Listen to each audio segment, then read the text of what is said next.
Committee on Ways and Means and Finance.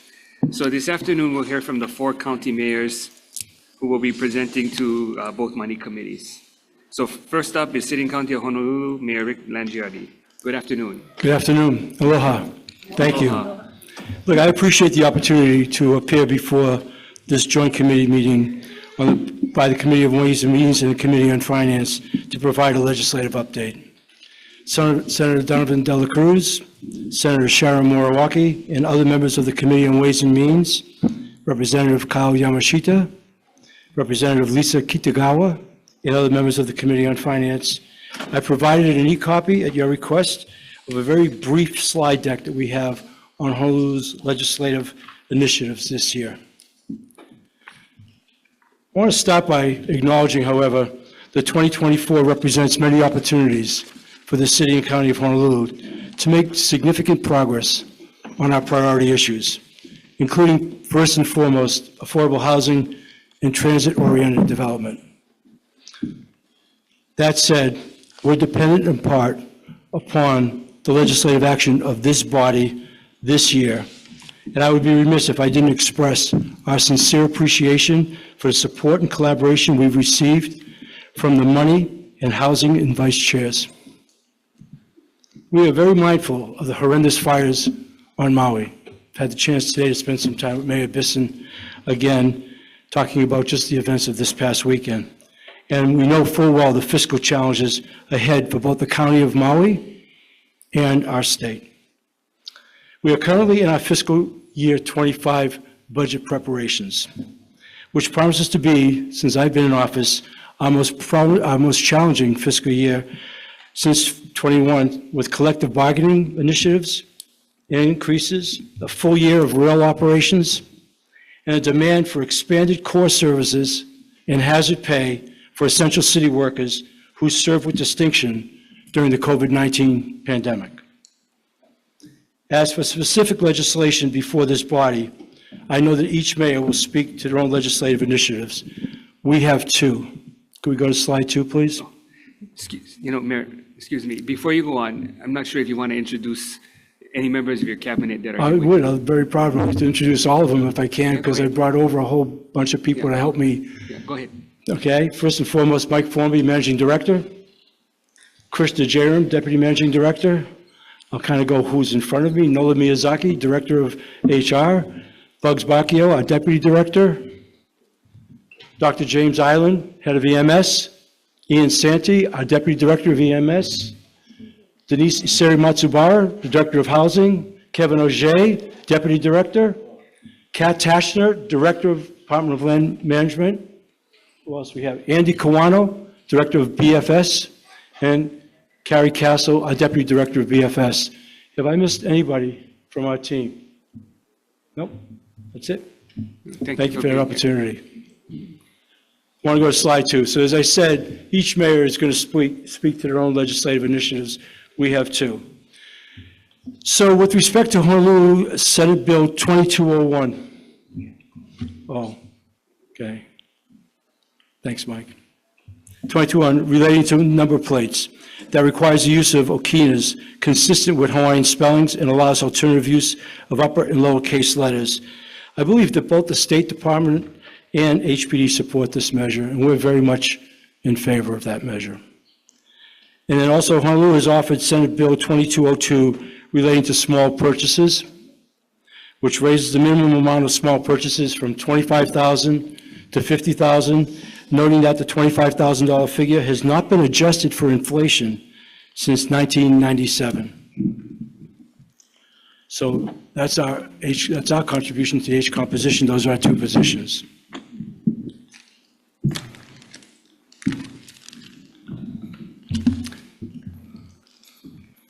Just move this up, Mike. Same slide? Okay. So there's a lot of information on this slide. So I want to talk first about our standalone non-appropriation bills. So related to Senate Bill 2220 on the vesting in the employees' retirement system. I think we've been very transparent about the considerable vacancies in our departments, despite an aggressive program to reform the way we recruit, hire, and retain our employees. It was one of the things when I first came into office that was pretty shocking to me because it was not anything that was ever discussed prior. So we've gone after that. We've made it a major priority. As an additional incentive, the Honolulu County supports lowering the vesting period to 5 years from the current 10 years as part of an incentive. Now, while I have staff here to answer any questions on our ERS vesting proposal, my understanding is that there's a state measure before the legislature, which our staff also supports. Senate Bill 2223 relating to municipal separate storm sewer system permits, MS4. The county is asking for relief from these fees assessed for the issuance of permits to county governments. The MS4 program currently includes state permittees, Department of Transportation, HCDA, DBED, et cetera, and the University of Hawaii. Those are our non-appropriation bills. On our standalone appropriation bills, and look, we gave this, we've not come here before asking for anything. This is our first time. And we certainly understand, not only as I've already referenced, the significance of the Maui wildfires, and as we heard the governor today in the State of the City address, but we need your help and your understanding on the following. So Senate Bill 2221, making appropriations to the Department of Land Management and the Department of Design and Construction of the City and County of Honolulu. We seek state funding for positions in surveying, for title searches and other related costs necessary for the City and County of Honolulu to fulfill the purpose of Act 210, Senate Bill 2237 in 2018, relating to public schools transferring fee simple title to parcels owned by the City and County of Honolulu and containing state schools to the Department of Education. This funding would support 2 full-time employees with fringe and the cost necessary to transfer a title. I'll be happy to go into detail if you want. Our second request is Senate Bill 2222, it's asking for an appropriation to the Department of Emergency Services of the City and County of Honolulu. This measure is a response to Senate Concurrent Resolution 107, urging the City and County of Honolulu Crisis Outreach Response and Engagement Program, known as CORE, to their ability to expand services to Central Oahu, the North Shore, Leeward, and Windward regions on Oahu. We're very excited about this program. We got a bit distracted when we took over Leeward Resource Center using our core personnel, but in conjunction with everything the governor announced today with healthcare workers, facilities that we own, and our ability to have a mobile crisis unit, which is a key strategy in the successful cities that we've studied in dealing with homelessness, this would really go. But the success we've had in the urban core has just created a real cry out from these other communities. And so we think this is really appropriate because we think this is the first big step. Having a mobile crisis unit mitigates the calls from 9/11 that require HPD and EMS and our limited resources there. And it's proven already to be very, very effective, and we want to build on that asset and that concept. So we're very excited about that program. We hope that you would see the benefit to that. Now, we've got a couple of other priorities that I'd like to just mention on slide 3. And that's House Bill 1808 and Senate Bill 2337 related to housing. So again, I want to thank the House and Senate for these measures as they follow our county's late attempt last year to deal with an issue brought to light by our work and bond council on city and county developed affordable housing, transit-oriented development projects. Now the map above that you see there shows the City and County of Honolulu's most recent acquisitions and below them. So the properties that you're looking at are in Evil A, bounded by Dillingham Boulevard and North King Street. The larger parcel with the red star on it is a 3.8 acre site contiguous with the Evil A rail station. And the smaller yellow parcel is the former First Hawaiian Bank parcel on North King Street. Our plan and our commitment to our communities is to construct activated, affordable housing developments, mixed income, and mixed use projects. Currently, the law as written does not allow the counties to use affordable housing bonds to develop iconic affordable housing projects in TOD communities where our residents have access to commercial, retail services, institutional, educational, industrial, and government uses. It precludes us from doing that. So essentially, for affordable housing projects, the counties need the same development potential as HHFDC, and we respectfully ask for the support of both houses this session. I have several key staff members here to answer any questions in detail, but we've talked about this since I've been in office and the disparity between the county and the state. And housing, as we all know, is a very complicated subject. And we're just simply asking for an even playing field to go forward with the plans we have and have the city be an active player in the creation of affordable housing.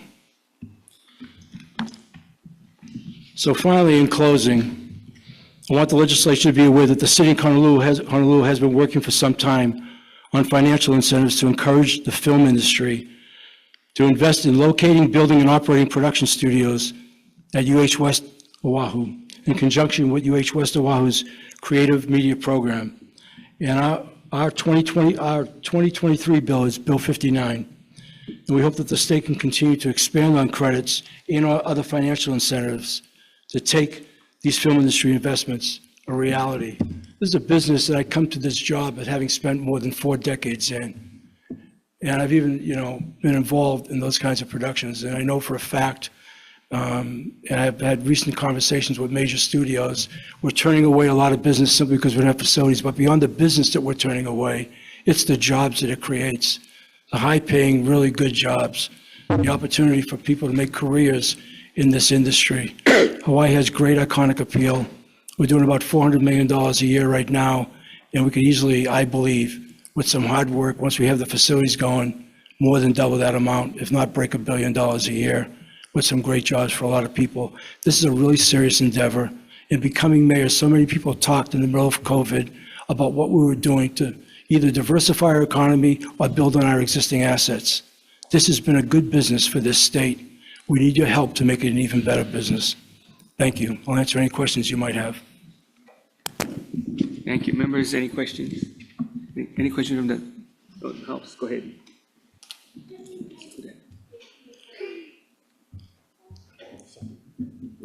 Hello. Thank you, Mayor. I had a question about your priorities for planning for. So it looks like your request is $3.5 million, but I just want to know what your current vacancy looks like for EMS and what are you doing to it is, sorry, I don't know if EMS is. Well, yeah, I want Jim to come up. Now, keep in mind, he'll explain this to you, but our core and EMS are different programs, okay? I'll have Jim talk to you about it. Thank you for that question. Our department, the Emergency Services Department, has 4 branches or divisions: EMS, Ocean Safety, Health Services, which is our occupational health clinic, and CORE, or Specialized Medicine. The CORE program is partially federally and city funded and even a little bit state funded. We're using some federal funds that went to the state. And so we hire emergency medical technicians in both CORE and EMS, and sometimes they will, CORE EMTs have gone to the city EMS side and vice versa, so they will transfer sometimes. Right now, I think Ian, our deputy, can give you actually the breakdown of the vacancies in EMS and also as well as CORE. But the funding we're requesting here is specifically for CORE. Yeah. Again, Ian Santi, Deputy Director, Emergency Services. So in our EMS program right now, we service with 21 ambulance units on the entire island. They're 24 hours a day, 7 days a week. We have approximately 260 type employees at this point, not including field support personnel. We recently graduated in December a class of 26 personnel for our EMT program. They're finishing up their evaluation and they're going to be in full force working on one-on-one on the ambulance in about a week. With that said, we have approximately 10 vacancies with us in EMS, and that's specifically more in our communication center, not in the field personnel at this point. And in our core program, we have approximately 27 employees with us between community health workers and EMTs and other medical staff. Those positions are all pretty much, as Dr. Arlen pointed out, from various types of funding. Majority of them are contract funded. Thank you for explaining that relationship. Chair, Go ahead.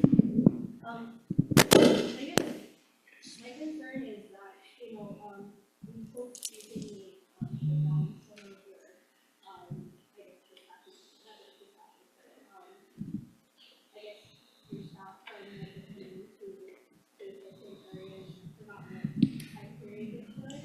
Do you recall that? It was last, 23rd or fall, where you actually closed down some of those services. You're speaking about core or the 911 EMS? 911, I'm just, sorry, what I'm trying to, get is that you folks just have, you guys have the capacity to even expand. I know you guys have 27 on staff already for your core, but I just want to make sure that, because core is also under, is something under your purview, correct?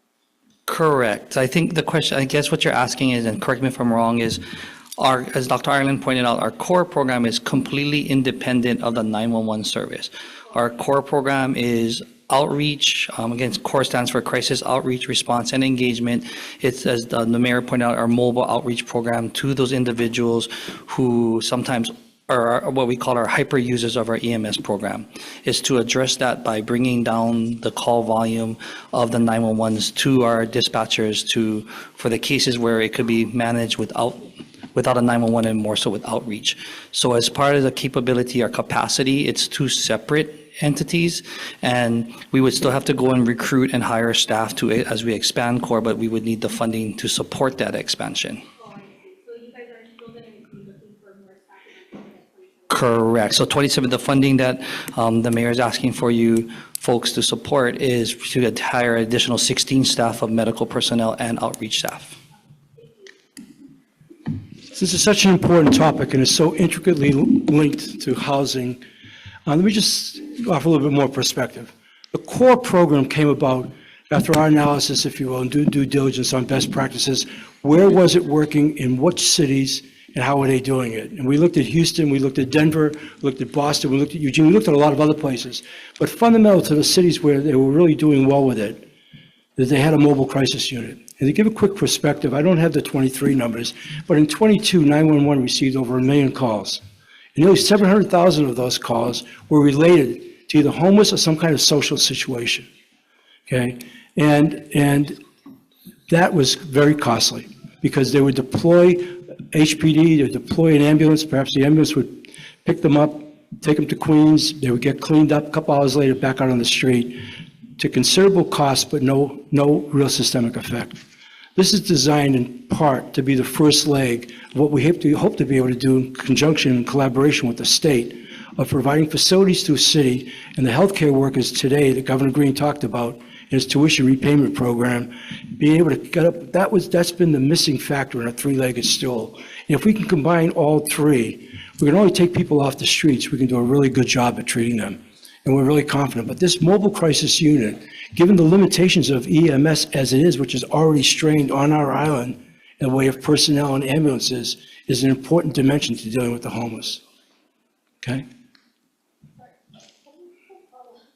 Okay, wait, you know what, there's several others, so we'll get back to you. Okay, Senator Favela. Thank you, Chair.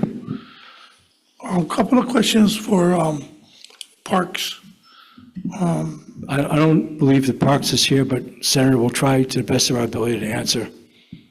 But I know you want pavilions instead of trees. You told me that today very clearly. No, Mayor. Let me finish. It's not just about my community park. It's parks in general on the west side, on the lack of maintenance on that. We just wanted to know what would be you guys' approach and plan to upgrade and to continue to keep our parks on the west side in not being overgrown and overrun with a lot of debris. I know we have a houseless issue, but that shouldn't be the situation why our parks cannot be clean and safe like the rest of the communities in Oahu. You know, it's an important priority for us. Last year, we took our entire team, the whole cabinet, and we did something unprecedented. We did 11 town halls in 10 weeks in more than all the 9 county districts. And if there was a common denominator in any of them, it was about parks and where people go to play and the recreational uses that they have. So I can only tell you, part of it's a staffing issue, Senator, to be very honest with you. We talk about vacancies. We've probably got 2,000 vacancies in the city, and Parks and Recreation is in our top 6 of having openings. And I can only tell you, I know that Director Thielen's not here right now. We have the right people in place, you can, as evidenced by some of the things we have been able to do. And I can only promise you, we're trying to keep it all as best we can. Thank you, Chair. Okay, question for House, Rep. Kobayashi.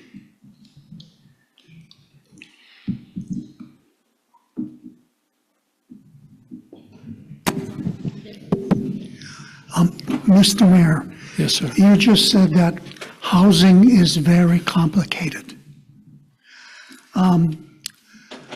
We have a major housing bill being presented by the new housing chair in the House. It will be the biggest change in state involvement in development within the urban core, particularly residential lots in the urban zoned areas. I'm wondering if you have been apprised of this. The bill states, among other things, a residential lot within an urban district shall, repeat, shall be allowed at least 4 residential units. This has been called the monster residential lot proposal. Aside from monster houses, we now will have both monster houses and likely, if this bill passes, monster residential lots. Any comments? Well, first of all, on the monster houses, I think, revoked 15, 16, 17 licenses to date, and it was one of those things we tried to bring it to check.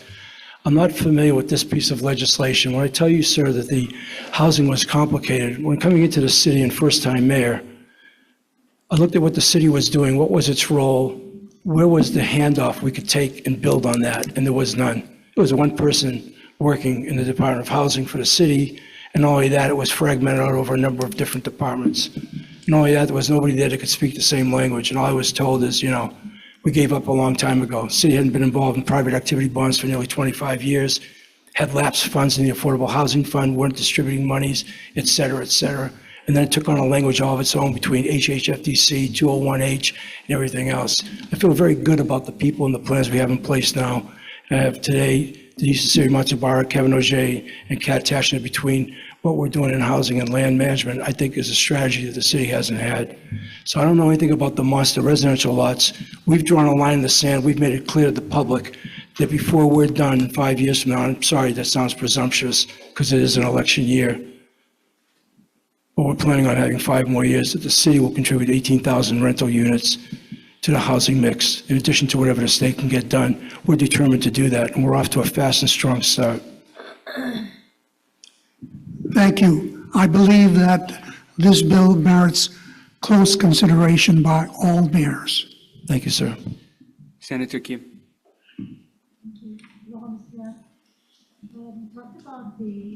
Wait, is your mic on? The other way. Good afternoon, Mr. Mayor. You talked Senator. about the film industry and the movie studio. Can you share a little bit more as to where is your intention of doing it, and how does it dovetail with the University of Hawaii land, on the University of Hawaii property? It's on the University, it's on West Oahu's campus. Okay. It's a 17 acres, and it ties in with the program that Chris Lee has out there and the room available for that.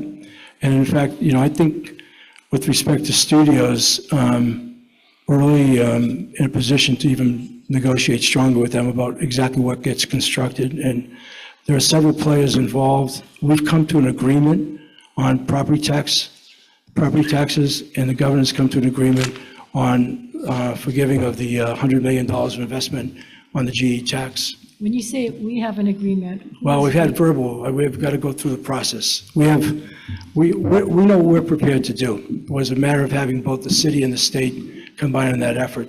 You know, in this kind of business, Senator, there's a quid pro quo. You've got to be able to buy the business with something in order to attract it. If you look at where film studios thrive, it's exactly what's gone on. But the revenue benefit coming back to the state is significant.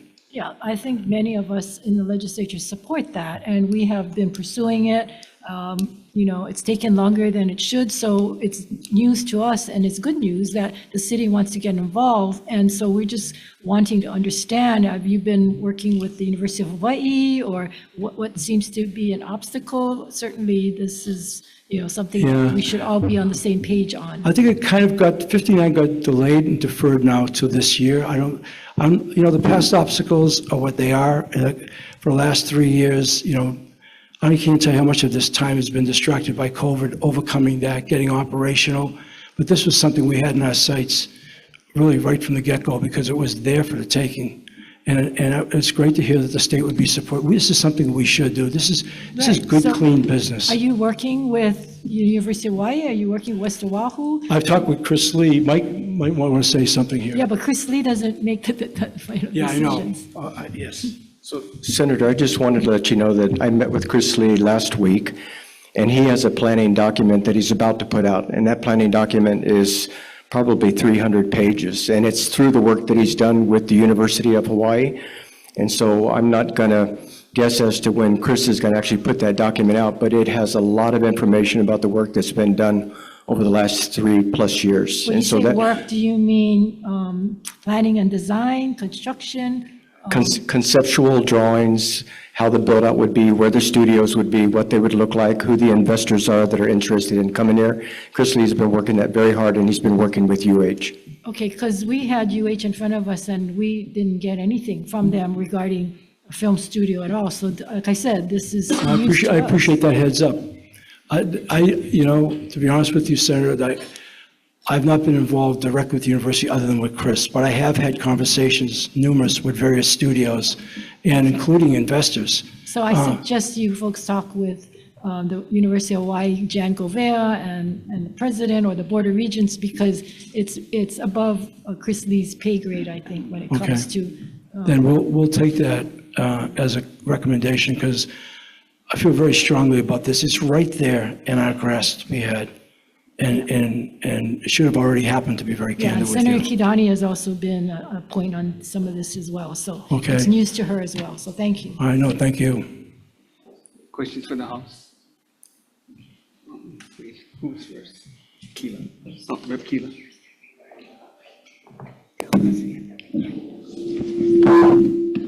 Hi, Mayor.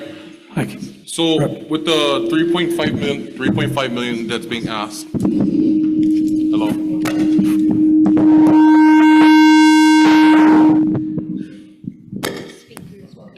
Okay. Yep. So with the 3.5 million that's being asked, and then you're talking about a million phone calls to HPD, is there, I think, an appetite to make a separate line for homeless incidents that can be referred to directly to the appropriate agency instead of having to go directly to the hotline? We actually have a core hotline. I don't know the number, Jim, do you? We have a core hotline. That's one of the things we want to set forth. We want to be sure we had the resources in place to do that. But I'm going to say it again. We already have seen the success of core in the urban core, if you will. One of the things that we know, homelessness has become very pervasive, and I don't have to tell you, Representative Keeler, and so we want to be able to get out to those outlying places. The number, Jim? Yeah. All right. Real quick, I'm Jim Ireland again from Emergency Services. So we do have a core hotline, and we put that number out, but it's a non-emergency line, more if you're concerned about somebody at a bus stop or you see an encampment somewhere. But our challenge is because the team is so busy in Chinatown, and to a lesser extent Makiki, and then also in Waikiki, we really want to service places like Wahiawa and the west side of Oahu. and the North Shore and the Windward side, because we know we're getting calls that there's encampments there, and rather than just being able to take a day trip, we want to have teams that would sustain presence in those communities. But what we are also developing is what I would call 911 diversion. So the 911 call comes in for somebody, let's say, that's at a bus stop. If it's a emergency, then the right responders have to go. It has to be EMS, the fire department if needed, police. But if it's somebody who's not having a medical emergency, but they're just at the bus stop and maybe they look disheveled or it looks like they're living there, then 911 can potentially divert that call to the core team and they would go out just on radio dispatch. But we do have a non-emergency line right now dedicated for core. That's used quite a bit, but perhaps we could get it more out there to be used in the future. But we also tell people, if it's an emergency, call 911. But these funds would allow us to have sustained presence in the more further reaches of the island of Oahu, besides just the urban core. I mean, because to be quite frank, right, Jim, or in my time in the last year, it's not come to the west side.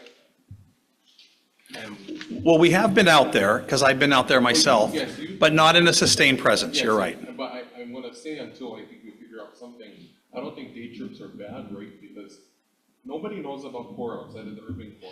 And we calling HPD, I'm calling HPD, and there's nothing being resolved. And you can point to any encampment from Makaha to Nanakuli that need this medical help. And so for me, I'm just trying to figure out if that is the plan. I think that is great, but until then, can there be more effort to make a rotating? I know it's not sustainable, but I think if I understand the business districts are what need to be maintained, but then how do we tell residents right in our rural communities that feeling neglected, they feeling left out, and honestly not seeing movement? And it's a tough position for me because I understand the bureaucracy and the things that have to go into place, but it's just continually, and I know point in time count is tomorrow, but I'm just making that plea. If there's any appetite to do rotations until then, I think the services that are spent well in the urban core will be greatly appreciated in rural communities going along.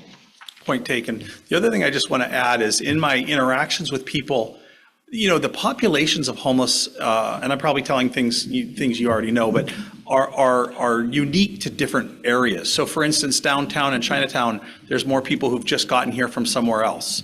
There's more mental illness. Whereas, for instance, on the west side, a lot of the people I've interacted with are born and raised on the west side. So they're not going to be so comfortable about taking a shelter option in Iwilei, for instance, when they're born and raised on the west side. So coupled with, I think, the expansion of CORE, we also need, again, in partnership with the state, to work on solutions in, from the city side, those council districts, so people can stay or have housing or shelter options near their friends and family where they were born and raised, versus, moving them all the way across the island, no matter where they're coming from, and being in an area where, they don't have friends or they don't know the beaches. So I think coupled with the expansion of CORE and working with the state, we do need to find housing and shelter solutions on different parts of Oahu. But I think you just said it, Jim, that core is servicing transient population. On my side, those are the people that live there. Okay, you know what? If we can just limit it to question and answer and not have a separate conversation. We'll meet after. So that we can move on. Thank you. Senator Milwaukee. Dr. Island, stay up there. Thank you, Mr. Mayor.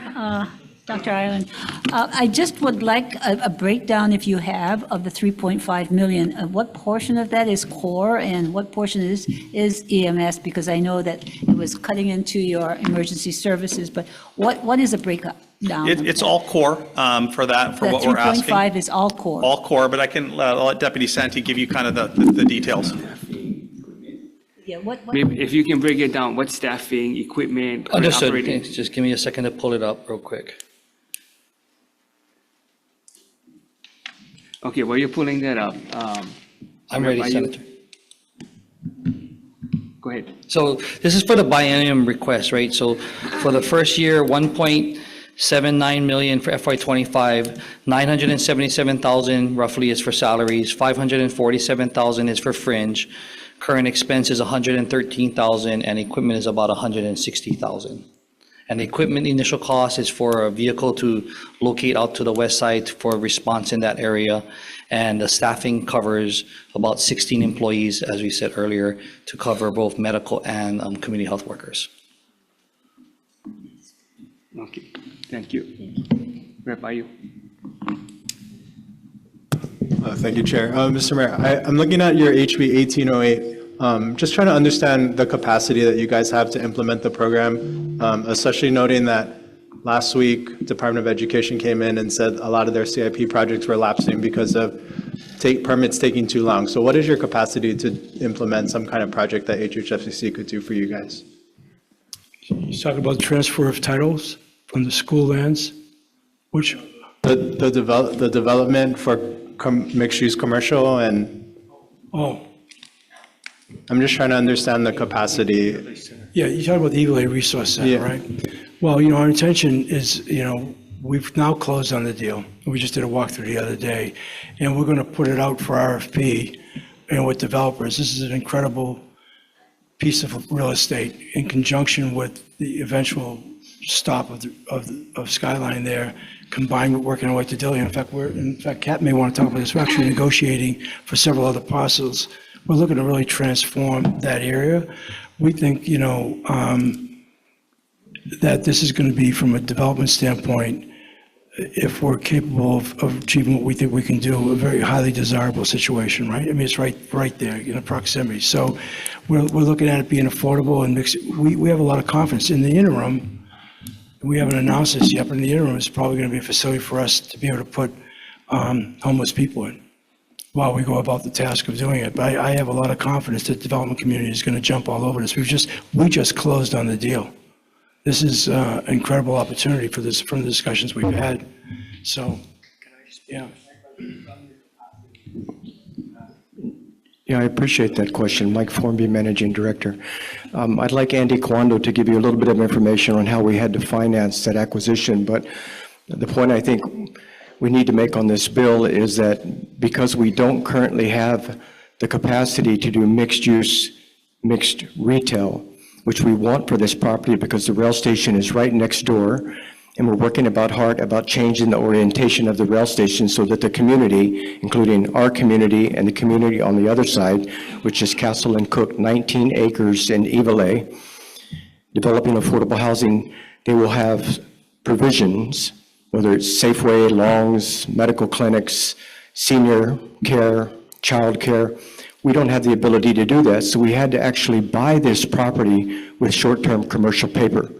We couldn't even use affordable housing bonds because we cannot plan to do anything other than a affordable housing complex under the current law. So we're using commercial paper, paying a higher interest rate to buy this property, hoping that coming to the legislature and working with the House and the Senate, we can get this legislation passed, and we have affordable housing bond capacity. That is not an issue. We have more than enough affordable housing bond money. And so we're putting in our fiscal year 25 budget an appropriation for planning, and we're going to begin an aggressive planning project working with all of our neighbors. And by the way, on that map, you see the green property is state of Hawaii land. So you're right there with us too, and we want to activate that entire region, but it's not a capacity issue, it's a color of money issue. And so Andy Kawano can give you more information on what we've done short-term financing, but we don't want to carry these commercial bonds. We don't want to be flipping them over. It's just too much interest for the city. Andy Kawano, Director of Budget and Fiscal Services. Yeah, with regard to financing the Evilay Center acquisition, we used short-term commercial paper, taxable commercial paper, actually. So we have full flexibility with regard to, what we decide to do going forward once we find out as to whether or not the legislation passes. When the legislation, we hope, passes with your support, we will make adjustments to our financing structure for the project and use perhaps a mixture of longer-term tax-exempt and taxable financing as we move forward to reduce our debt service. Any questions on? Okay, Senator Favela. Sure. Does that answer satisfy you? Go ahead. Yeah. Mayor, Yes. just a question. We keep on talking about Waianae district being, the night district. But where are we in increasing the beats in the area? It's okay to want to have a night district and bring all the bells and whistles, but it's not going to create more beats. And in our district, we need more beats because we need more people understanding that we have more officers in the community. And having one District 9 police station with majors and all of that, how are we going to fill the patrol positions? So there's any way we can boot, I guess, the horse before the cart or the cart before the horse, you know what I mean? To having increased the beats on the District 8. I think about the 2,000 plus vacancies we have. HPD is not even really in the top 6 with more than 400 vacancies, yet it's absolutely critical to fill. We've been doing everything we possibly can and I was just sat Friday night at the graduation from this last class of, with all due respect to the 14 men and women, with 4 women and 10 men that graduated. It's a very small class. We're doing everything we possibly can. We've evolved into flexible hours. I've just signed recently an incentive package for new recruits. They've modified the classes, not lowering the bar, but they've made smaller classes to require more attention, if you will, with more frequency to try to get more people to graduate. It's, being a police officer right now is, it's somebody making that decision. It takes a lot in today's world. And so we're doing everything we can to make it attractive. The pay is certainly not an objection. Compensation's there. Last year, we gave them an unprecedented raise. We've done everything we can. And my conversations with Chief Logan are consistently starting off with how's recruiting coming? So I hear you on that. We've been out there. We've met at the police station on Waianae. We've tried to take it head on. But as far as when I could tell you we'll have more officers out there on the beat, I can't tell you. I can only tell you that we're doing everything we can to recruit for the police department and making it attractive for people to stay, including retention bonuses for senior officers. The thing is exactly what the two gentlemen, or one of the gentlemen said over there. Excuse me. That's We're only going to allow one, because we have 4 counties. We're still only on Honolulu. All And right. so if I could just get the members to ask all their questions as concise as possible and not have these conversations back and forth. Okay, who's from the House? Here, sir. Rep Ward. Ward. Thank you. Thank you, Mr. Mayor. I have 2 quick questions. Yes, sir. The first is, thank you for your You get robust... one quick question. Oh, one... And then we have to, because we have quite a bit of members. Okay. Thank you for your endorsement for the film industry. We should be the Hollywood of the Pacific. It's a no-brainer. Question. But in your remarks, sir, you said that we don't have a film tax credit sufficient. We know that the winners are Georgia and Kentucky, and we're behind. What do you think the tax credit should be? This is your advice to us, please. Well, I don't have that defined number right now. I think we're talking about it was its length of time, and it had to do with Andy. I might want to bring you up. Where's Andy? We've had conversations. That's the magic number. I'm not the tax guy. I've been waiting for them to come down on. But my understanding was that we were going to forgive for 30 years. And you know the number? Did you hear the question? Yeah. Well, I cannot answer the question about what the state's tax credit should be, but I do know from listening to testifiers, developers that want to come here, they're saying that they're going to spend upwards of nearly $1 billion, to build a state-of-the-art, current facility, film producing facility. With regard to what we're going to do is what we plan to essentially waive the improvement component of the assessed valuation from having to pay real property tax. So the developer investor would not have to pay real property taxes on their assessment for the improvement portion, but would have to pay real property taxes on the land value, that they use. So we're talking about 10 acres or more. And for the city, we're not talking about a whole lot of revenue that we collect, But I think downstream, the value of the improvements that they put in will receive an exemption and help to, justify the investment in building a facility. And that combined with the state credit, we hope will be enough to attract people to invest here. Thank you. Keep up the good work. Thank you, Chair. Just real quick, Senator Del Cruz, in about 3 weeks, I'm meeting with Universal, Disney, Amazon, and a couple other studio heads. I'll be able to get you that number very specifically on what it is they're looking at, okay? Thank you, Mayor. Okay, Senate. Senator Kim.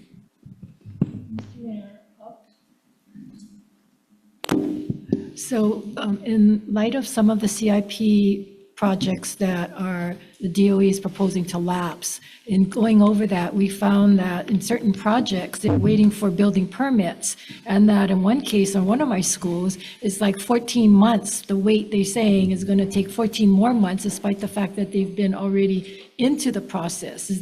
I know you've talked about this in streamlining some of those permits, but when it comes to, government facilities, I'm not sure what the hangup might be that takes 2 years to get a building permit. Senator, I can tell you from a problem-solving standpoint, there was no greater problem coming in than DPP. And we knew that. We know it had been broken for decades. We also understood the economic impact of it and all the other aspects of part of what you're alluding to right now. I can honestly tell you the progress we've made, irrespective of that time period, right now has been remarkable compared to where we were. And I think we're really right on the threshold, and I'm confident that just a year from now, I'll stand here, you're going to have a very different impression of DPP than you currently have, which is totally justified. The delays have been costly in more ways than others, and we've solved a lot through investments in people, investments in technology, in other resources, but we had to try to understand the complexity of that problem, not the least of which was we had a criminal element happen 4 months after we got into the job. So I'm not looking to make excuses. Everybody told me DPP could not be fixed. I think if you brought representatives from the solar industry in here right now, they would tell you that they can't believe the improvement we've made. Last year, Hopefully, you'll look at our public works I projects. promise you we will. Okay, House. No? Okay, any last questions from the Senate? Oh, Senator Kidani. Thank you, Mr. Mayor. The issue with film studios, Senator Kim and I have been dealing with this for a couple of years now, and I think it'd be wise for whenever the city is dealing with the film studios and meetings, if we could be included, so if it is a state issue, we could hear that and resolve it. I would love that, okay? Rather than going through this over and over again. I would welcome that. Thank you. Who's that? Okay, Rep. Ward. Very quickly, Mr. Mayor, when do you anticipate that the price per ride will be going down? And is it actually $40 for the city to put in what otherwise is a $3 fare? In other words, an update on the SkyTrain, please. Well, Skyline right now is the same as a bus. It's at $3. It's $1.25 for seniors and $1.25 for kids, I think, under the age of 12. And then with the school, with students, there's a whole pass that's also discounted. I don't know exactly what that number is. We hadn't talked about lowering the price of that at this point, given those other discounts. We're trying to build our ridership, to be honest with you. And I don't think until we get a satisfactory ridership, we can talk about lowering the price. But the fact that we kept it even with buses and knowing how many rides, the ridership of the buses being what it is, we don't think it's a deterrent. We don't think it's a pricing objection. I've not heard that. So there's light at the end of the tunnel. There's light at the end of the tunnel always. I mean, I think, look, this is a transformative project for future generations. We know that. Right now, I think we've gotten off to a great start operationally. We're still dealing through things. We only began June 30th. But the one thing I know is it's running really well right now. It's also going to challenge us financially while we build ridership in the operations. But I think at the end of the day, we've had a long-standing award-winning bus service. We have an excellent handy van service. And I expect people will be talking in the same terms about Skyline and the rail project in not too long a time from now. Okay, thank you. Senator Vavella. Thank you, Chair. Just a comment on the question. The city receives general excise tax and monies from the state construction for the Honolulu Rail Skyline. Question is, can you give us an update on your recent negotiations with the Federal Transit Administration regarding the release of the federal dollars for the project status? Yeah, I'll let Mike handle that, but I could tell you we're there, but I'll let Mike handle that because he has an extensive background with HART and the FTA. So Senator Mike Formby, my understanding is you're asking for an update on the release of federal funds. So the full funding grant agreement, the amended full funding grant agreement passed out of the committee, council committee, and it's before full council this week. When it passes out of full council, then the FDA has indicated that they will sign the document. So we're just waiting for that final procedural act, and then we'll be working with the FDA on the date to sign the document. Thank you. Thank you, Chair. Okay, anyone from House? Thank you for that question. You had a follow-up. What's the plans to increase like sewer capacity so that we can address some of these affordable housing needs? On infrastructure? Yes. It's a big question. You know, we've invested $6 million in our budget this year on infrastructure. It was unprecedented for the city. $2 million in Halava, $2 million in Ivalai, and $2 million, I believe, in out in Waipahu. That's the magic ticket for development, right? And so we've been very focused on it. Mike, if you want to add anything on that, but we're concerned about the infrastructure issues. And so that's part of, well, I can go off on tangents. Senator Dela Cruz doesn't want me to, but go ahead, Mike. Yeah, just for clarification, the $6 million was a planning initiative in 3 tranches, and one was for West Oahu, one was for Halava, and one was for Ivalai. And it allows the city to do scalable analysis of future expansion. So we know right now what the system will accommodate in terms of new affordable housing units. And then if we know that there's a plan to expand through construction at a certain rate, we can project what it's going to take for us to meet those needs. So the 3 regions that we're looking at, Halava because of the stadium development, Ivalai because of all the affordable housing TOD, and then West Oahu. So we know where we're at currently. The plan is to be ahead of where we have to be as construction commences. Okay, Senator Milwaukee. Thank you, Mr. Mayor. I want to circle back on your permitting process. When we're talking about affordable housing, we're talking about the schools that need to be renovated or anything that has to do with construction. It still goes back to your DPP. And I'm just wondering, what is your timeline? And are you streamlining in, small projects that perhaps you can find some other way of dealing with it so the big projects can get done and done more quickly? Yeah, we want to give priority to the right projects. We've had to go pretty carefully up till now because there was a history of favoritism and other kinds of things going on, and we've stayed pretty balanced while we made the investments in people and technology. And Mike's standing right behind me. But I can tell you that we understand the need to have priorities on certain projects, and the time is money, and time is very costly. Senator Milwaukee, I want to share one initiative that we have, and I'm thankful to the HGEA for working with us. The HGEA understands that we have critical vacancies in our commercial plan review division, and that's really what we're talking about with DOE and affordable housing projects, commercial. And so working with HGEA, they have agreed that we can outsource commercial plan review, which we're going to do while we aggressively try to recruit and fill. And part of that means that we have to increase salaries to bring people into the department.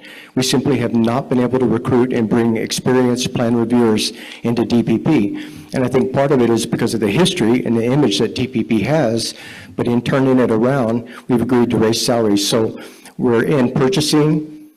We hope to be out of purchasing with the RFP by end of January or February and bring on commercial plan reviewers, and that should expedite the process. We're also going to use technology in reading codes, something that heretofore was a problem dealing with the unions, and we just don't have the manpower here. I heard the governor this morning talk about a really low unemployment rate, and that's startling given our needs, if you will, and I'm sure it's felt throughout the state and other businesses because I continue to talk to people, and they say to me, where are the people?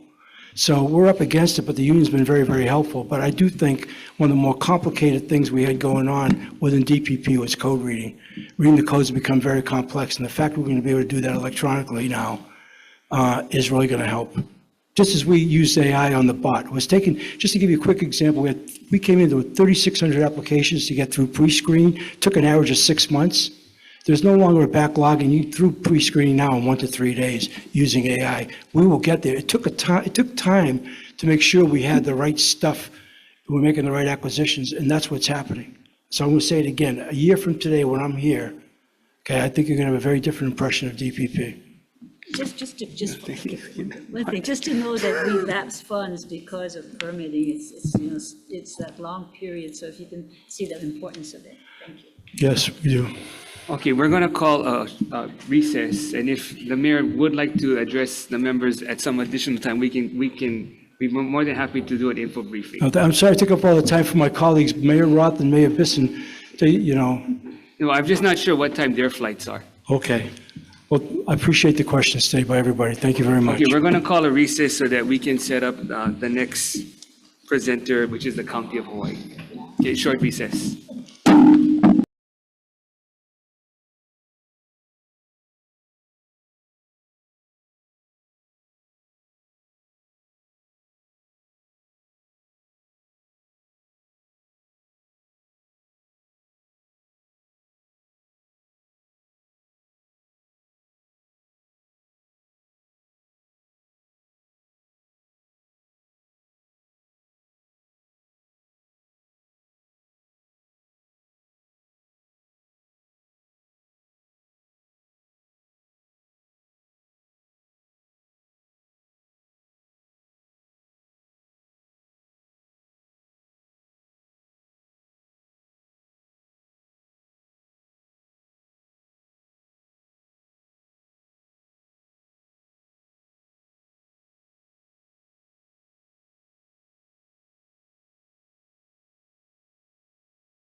Okay, calling the joint hearing back to order. So now we hear from the County of Hawaii.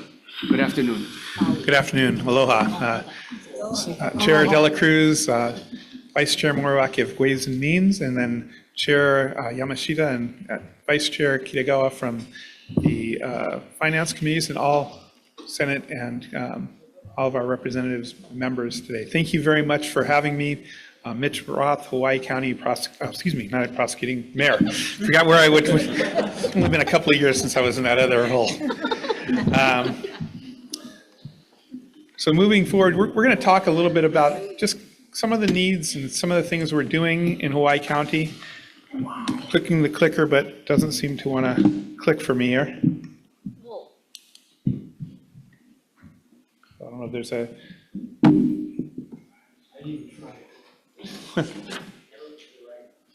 Arrow to the right? Yeah, it's not. It's got that bar up there.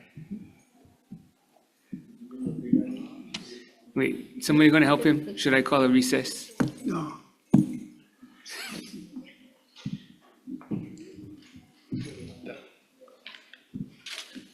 Nope, it was working, now it's not. Sorry. It's a beautiful slide, too. Okay, there. There it is. Hopefully it will, we'll move on. For Hawaii County, our mission has and continues to be to foster a sustainable community where everyone can thrive.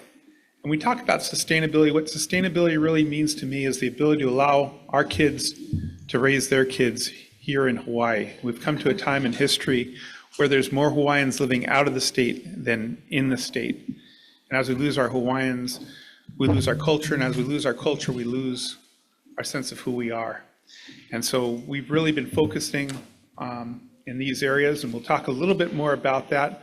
But before I go there, I'd like to there we go, talk about some of the partnerships that we've had with the state, and really want to appreciate the legislature for all the help that they've given, plus all of the state departments. One of the things that we're working on, we have the broadband Hui for the state. Hawaii Island has really taken a leadership role. I just got back from Washington, D.C. last week at the Conference of Mayors, where the temperature outside was about the same as it is in this room for some reason.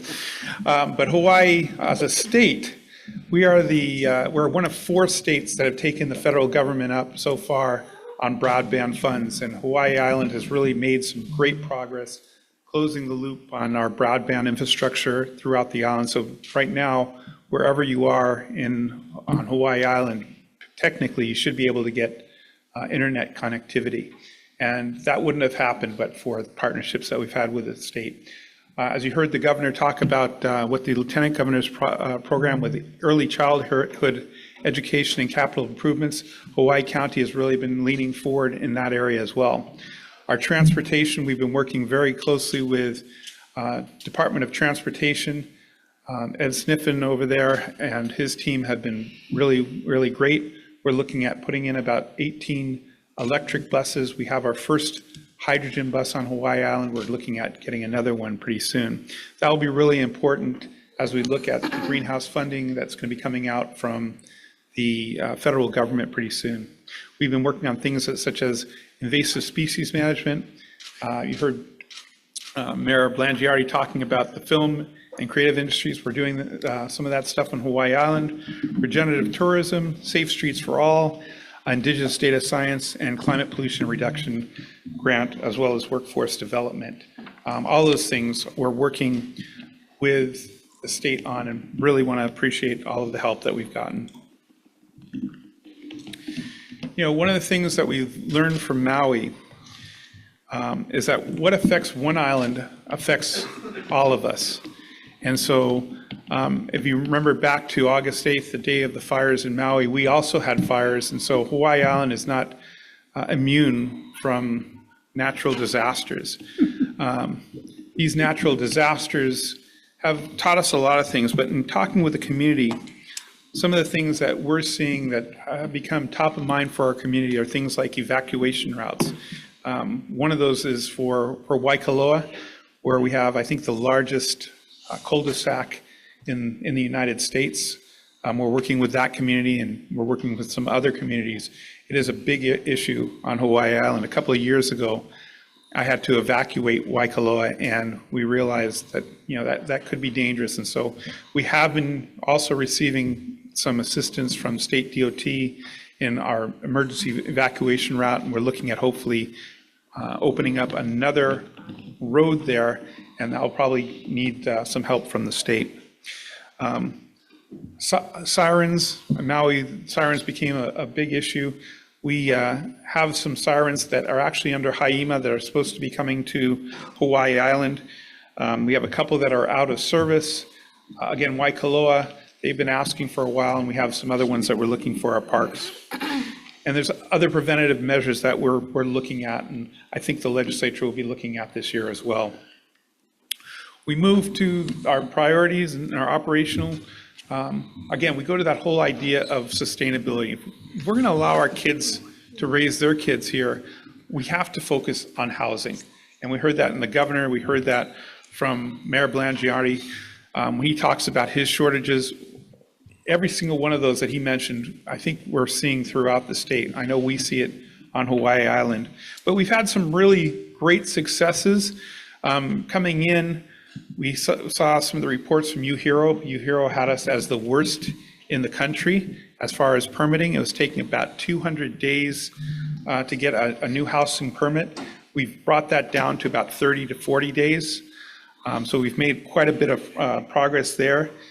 We've issued more permits for housing than any other island has. When you look at the amount that we put in the last 5 years, according to UHERO, I think we've done about 700 more than Honolulu and about 1,000 more than Kauai and Maui together. So we've taken the worst, and no offense to my fellow mayors, but I think we've actually made some great strides to become at least the best in the state. We need to provide affordable housing. So when we look at affordable housing, we came in 3 years ago, there was about 1,200 units in our pipeline. That pipeline takes a long time. Part of that is state, part of that is county.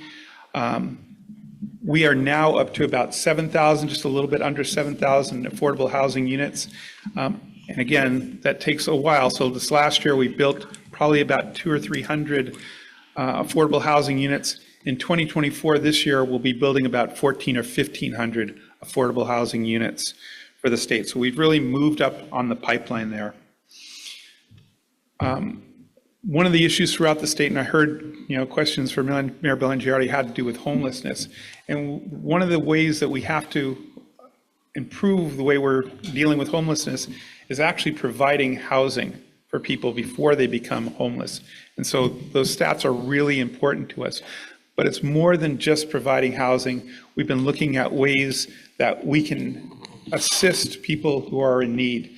And this last year, we provided about $8 million of our own money that we had from a secondary taxing initiative to help our nonprofits to make sure that they're able to deliver services to make sure that they're caring for people. We also took some other funds and we put those funds to housing. I think it was a total of 17 million for years 23 and 24 of our own funds. We need to improve. Things we need to improve is our infrastructure. And our infrastructure, the number one thing on our infrastructure is our wastewater facilities. If you think about this, we have more cesspools in Hawaii Island, about 48,000 that need to be eventually converted, but we have wastewater facilities that are in really terrible shape. And I know that I think both the House and the Senate, WAM and Finance came out and they actually saw our Hilo wastewater treatment plant, a treatment plant that could be the next Red Hill, releasing millions of gallons out into the ocean if we don't take care of it. And so we've been working on this for the last couple of years. It's probably going to be our biggest spend that we have. Not to mention Hilo wastewater, but the other side of the island, Kona, we know that facilities over there also need to be improved. And we're working on those things. But the other thing in infrastructure we need to be working on is our roads. In this last year, we doubled the amount of roads that we've paid. Things that we also have to look at is our parks and other facilities.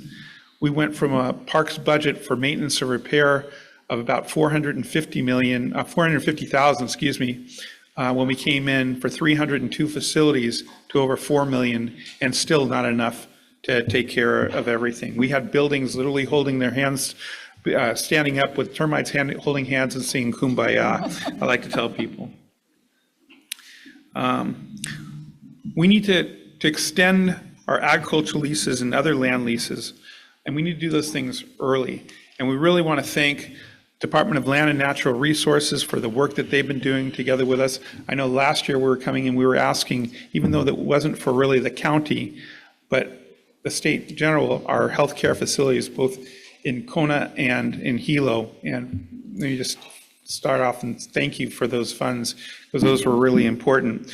You know, some of those funds are going to a land lease that dealt with DLNR at Hilo Hospital, where they've given over land and able to build things like another cath lab. Cath labs are things that help people when they have heart attacks. When I had my heart attack, I had to go to a cath lab. We had one, we now have two. And so those things are really important. Making sure that our kids can stay here and enjoy Hawaii, we also need to make sure that the lands that they have are still there. And so in our administration, we've actually purchased more public open space natural resource lands to provide to our kids for the future. And that's really important. These are beaches that will be there for time and perpetuity. And then we need to partner. We need to partner as much as we can. We've really enjoyed the partnerships that we've had with the state, with our private partners and others. But to make sure that we're working on sea level rise and climate change, also things that the governor has talked about. We have a new Office of Sustainability, Equity, and Climate Resistance, OSCAR, in the county. So we're working on those issues. Those are pretty much our operational priorities that we're looking at. I'm going to give just a couple of slides here on our general budget. You see that about 1/3 of our budget goes to public safety. Total budget is about $612 million. You can see how that's kind of broken out there. Our general fund revenue, 75% of that actually comes from our taxes, or $462 million. And I'm not going to go into all these. I know that we have some time for questions if you like. But our general expenditures, moving down to that, about 57% of our general expenditures go to salaries and wages. And then another 27% go to operations and equipment. So not a lot of room to wiggle with. When you consider that our CIP budget for capital improvements is $1.6 billion. That's $1.6 billion in current projects. You know, I talked a little bit earlier about converting our cesspools to some other form, whether it be septic tanks, or if you're thinking, you know, another wastewater facility. For the District of Puna, just to give you an idea, we have 9 districts. The District of Puna alone will probably cost us over $1 billion.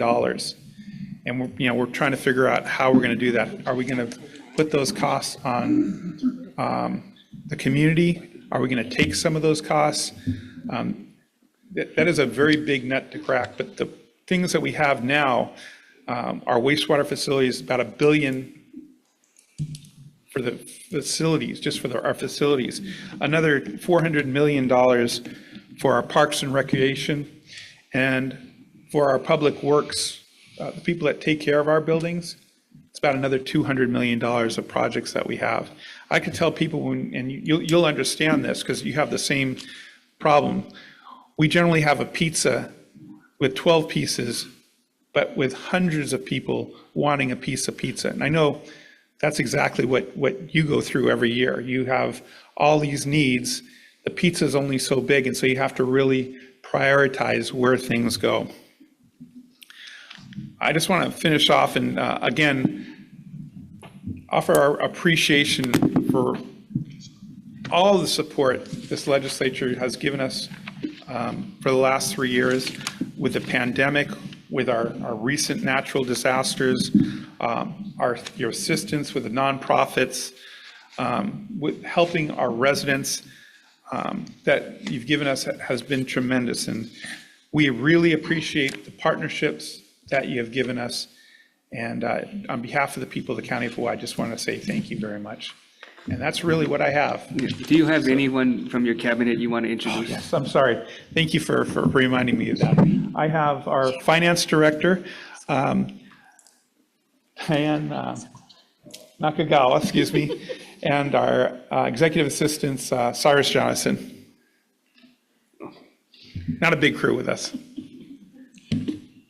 Members, questions? Rep. Morikawa. Thank you, Mayor Roth. Welcome. I am so happy to hear someone actually start talking about sewer.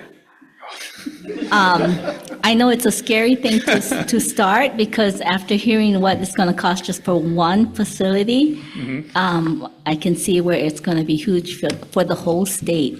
Yes. Yeah, especially my island. Anyway, so when you said it's like $1 billion just for one sewage treatment plant? No, Is that what it is? so it's probably $1 billion. We have, I think, 9 treatment facilities. Yes. I think if we were to fix all of them, that's going to be $1 Oh, billion. okay. But there's several hundred millions just for Hilo. And that's only for the facility, not so much for the infrastructure that goes to the homes? It Is is that correct? partially for the infrastructure Oh, that it goes is? to Oh, the homes. that's good to know. Okay. Yeah. But we really need to be starting to focus on that conversation because when we talk about expanding housing inventory, you can't do anything without the sewer, the water, and the electricity. So thank you. Thank you for mentioning all of that. Thank you. Well, Puna started with all that. Senator Inouye. Thank you, Chair. Aloha, welcome again this morning to see all of you from Hawaii Island here. And thank you, I'm going to talk about the sewer, but just to add, thank you so much for taking the lead. It's been over, I was mayor in 1990, 92, and we were already proceeding to do that. Hence, no one did it after. And I congratulate all of you because it's long overdue. But talking about infrastructure, just to add, I'm introducing a bill again, and on behalf of our Hawaii Island legislators in the Puna District as well, and in Kona, the bill that allows the counties to give you the opportunity to use your gas tax with regards to roads in limbo, as well as those communities. What is your question? The question is, are you in support of the counties, in support of using the gas tax bill to improve your roads because we're having information with regards to emergency vehicles as well? And I think these bills have been around for some time now, but there's been some, I guess, setbacks from counties to allow to use that because, we have communities and you're talking about now escape routes. And so is the county is going to come out and support that measure on behalf of those in the far communities, in the rural communities on our island and the rest of the state as well, because it's going to affect all the counties. I believe these are funds that we're not already getting for that. Right. I'm sure we'll all be supporting that. Okay, great. Thank you. Okay, I think our Big Island legislators will be happy. Rep. Ward. Thank you, Chair. Mayor, thank you for hosting us when the Finance Committee went and visited the Big Island. You told us this, that, and the other things, and how it was important that you get a D7 or D8 or D9 cat so you could make fire breaks in your otherwise dangerous environment. Did you get it, or is it in your budget? Question. So what happens, and let me just explain, when there's a brush fire that goes out, there's a call from the fire department to various D9 bulldozer drivers to cut fire breaks. This happens on every island, happened on Maui, and one of the issues that we have is we have a couple of bulldozers, but our island is a big island about the size of Connecticut. So to get a bulldozer, for example, from Ka'u to Waikoloa, you may be talking about a couple of hours to get the operators. And so we generally go out to people who are out there, who businesses, and ask them to help, because we often use several of these. What happens is oftentimes they tell us, oh, we're not going to charge you, or we'll charge you a little bit, and then a big bill comes back.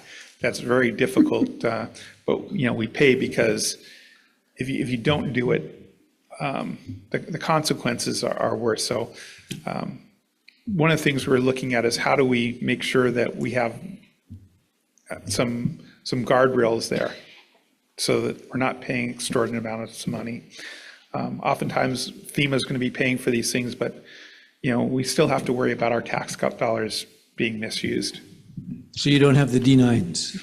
We have a couple of D9s, but nowhere near enough that, and I don't think it would be feasible for us to have D9s, waiting for everything when we need 10 of them in any one place that it happens. I don't know if that makes sense.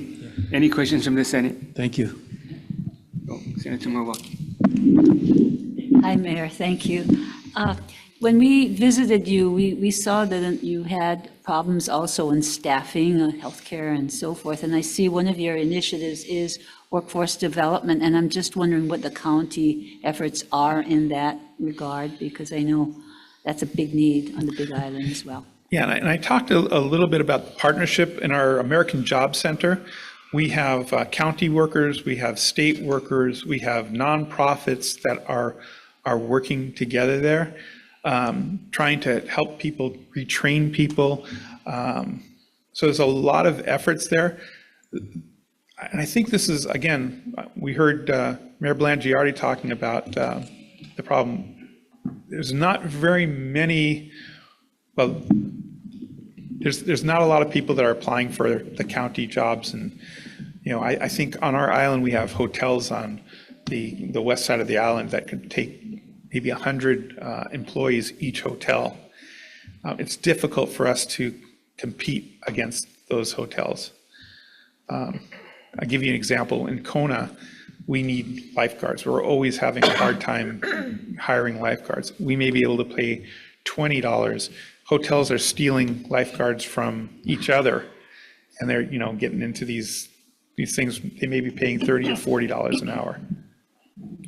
So Part of the effort, just as we start looking at, and Senator De La Cruz has been pushing this, is working with the high schools, interning them, and they want to stay and live at home. So moving that into careers, not only positions, but looking at empty positions and seeing how you can train them up, but at least getting them interested in various areas. So I'm just wondering what you're doing with the DOE and also with the employers. Right. So, and as you say that, we do internships. We work with Climb High Hawaii, Lead for America, which is an AmeriCorps program as well. So we're actually working in several different arenas trying to do that. We have another program that has mentor-mentee relationships with kids in the STEAM areas, science, technology, engineering, arts, and mathematics as well. House members, any questions? Oh, easy. Your the MQs, did you guys look at the MQs to see if you could reduce anything that had a bachelor's degree that could go down to an AA or a CTE certificate? I'm glad you're asking that. I actually just recently brought our HR, human resources, together with our finance people together, and had them start looking at the different positions, because every so often we get people who apply for positions and they don't meet the MQs. So I've asked them to look at that and train within, so you can train move up within. a So ladder. and we've actually taken like a Planner 3 and maybe brought it down to a Planner 2 introductory so that we can bring them up as well. So Still, the Planner 1 still may need a bachelor's. They may, and we're looking at that as well. So there's a couple of different things that we're looking at to see if we can bring people in. Okay. Okay, no other questions? Okay, recess. All right, thank you.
Okay, calling the meeting back to order. Now we'll hear from the County of Maui. Good afternoon. Aloha mai kako, Chair Dela Cruz, Vice Chair Moriwaki, and members of the Senate Committee on Ways and Means. Aloha mai kako to Chair Yamashita and Vice Chair Kitagawa and members of the House Committee on Finance. Mahalo for this opportunity to present testimony before this joint committee at the start of this 2024 legislative session. My name is Rick Bisson. I'm the mayor of Maui. I did used to be the prosecutor of Maui too, but I decided I won't introduce myself as that.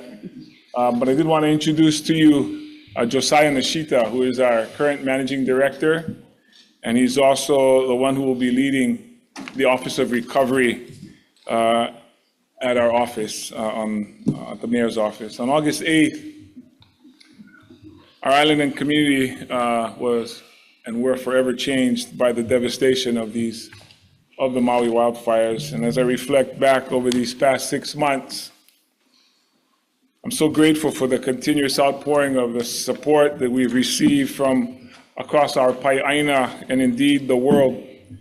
From day one, Maui has truly felt the embrace of so many, including each of you and your own communities. I would also like to acknowledge the work of Speaker Saiki and many of you in establishing 6 interim working groups charged with evaluating the needs of Lahaina, specifically related to environment, food, water, and supplies, jobs and businesses, schools, shelters, and wildfire prevention.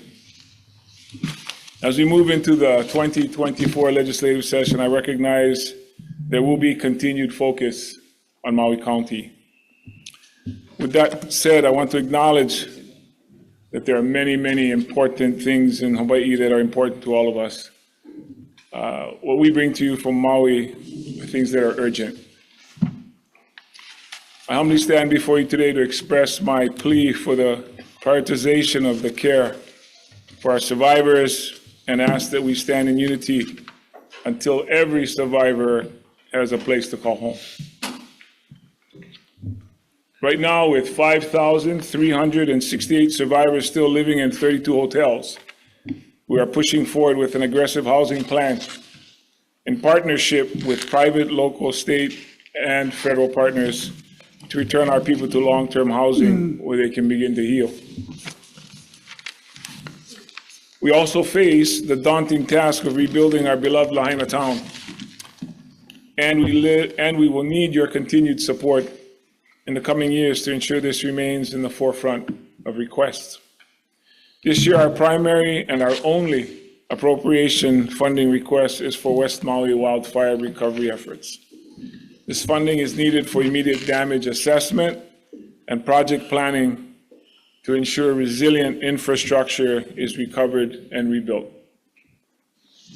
Based on the preliminary analysis of the currently reported damage, we are anticipating approximately $1 billion in public assistance recovery costs. Considering FEMA will pay 90% of that cost, we anticipate the county's 10% of that in the year of $95 to $100 million. We're assessing damage to our wastewater collection and treatment systems, our water systems, and our infrastructure needs. We're also supporting state and federal partners with disaster debris removal and the identification, design, and construction of a permanent disposition site. We have been coordinating an expedited building permit process for fire-impacted properties with a focus on residents. We are in the process of drafting numerous amendments to local land use and development codes to assist in speeding the process of rebuilding. We're also moving forward with hazard mitigation efforts, including efforts to improve evacuation routes, watershed protection, and development of wastewater systems to eliminate the use of existing cesspools. Moving forward, we've established our Office of Recovery, which will be tasked with the management of recovery efforts for community planning, economy, health and social services, housing, infrastructure, and natural and cultural resources. As we move into the planning phase of recovery efforts, our community planning team has been working on establishing a public engagement strategy, documenting public sentiment, collecting feedback, and initiating public outreach, all of which will contribute to the drafting of a disaster recovery plan. Recovery efforts will continue to be prioritized as our efforts remain acutely focused on increasing housing inventory, mental health services, debris removal, assessment of utility and infrastructure needs, and community outreach and planning. I'd like to move into our county's capital improvement program projects. The wastewater reclamation facility project continues to move forward as we are in the process of working on permitting and design. We have received $3.5 million for design and have spent roughly $740,000 for the hydrogeological, air, geotechnical, and noise study. We anticipate requesting additional funding for the next phases in fiscal 2026 or 2027. The North-South Collector Road project is in Phase 1A, as design and environmental assessments will continue through 2024. Likewise, we will be seeking additional funding FY 2026. The Honolulu Highway Realignment Project also remains a high priority and anticipated for funding requests in FY 2027. Our general fund revenue regarding real property tax, we're moving into our general fund, check that. Moving into our general fund revenue, Maui County's real property tax revenue has continued to rise since 2012. In support of impacted property owners, we have provided real property tax relief for those who have had their structures destroyed or are unable to occupy their properties. To cover this anticipated loss in revenue, we are prepared to increase real property tax rates. Furthermore, we've established a real property tax exemption for properties that rent their units to wildfire victims for at least a year. This projected revenue loss will be identified soon, and my administration intends to make real property tax rate adjustments to cover this revenue loss. The County of Maui is grateful for the legislature's passage of a county's transient accommodations tax. FY 2023 brought Maui County approximately $80 million. And while our tourism industry has declined due to the wildfires, we anticipate closing the current fiscal year at our budgeted amount of $60 million. In an effort to address our housing crisis, our administration introduced a general excise tax surcharge, which was approved by the Maui County Council on July 19th, 2023, and went into effect this past January 1st. These funds will be utilized for housing infrastructure, including water projects, drainage, sewers, waste disposal, and waste treatment systems. It will also include walking paths and sidewalks on or near a public school. In addition, the council added an amendment to direct 20% of this revenue toward projects that support the Department of Hawaiian Homeland's development and homesteads. Last year, $45 million was allocated for the acquisition of Hagai International Institute. The acquisition is intended to provide preschool, early education, teacher, and affordable workforce housing. As you know, the impact of the Maui wildfires has taken insurmountable focus of our attention and our resources. The Kauai facility provided critical housing for first responders through a very difficult time. American Red Cross continues to manage their operations as well as house their staff and volunteers out of Kauai facility, which has been crucial to emergency and recovery efforts. HHFTC is currently in negotiation to purchase Kauai. The County of Maui is in the process of finalizing the memorandum of agreement with HHFTC, and the county remains committed to realizing this vital resource for our community. In closing, I would like to thank you for your continued support.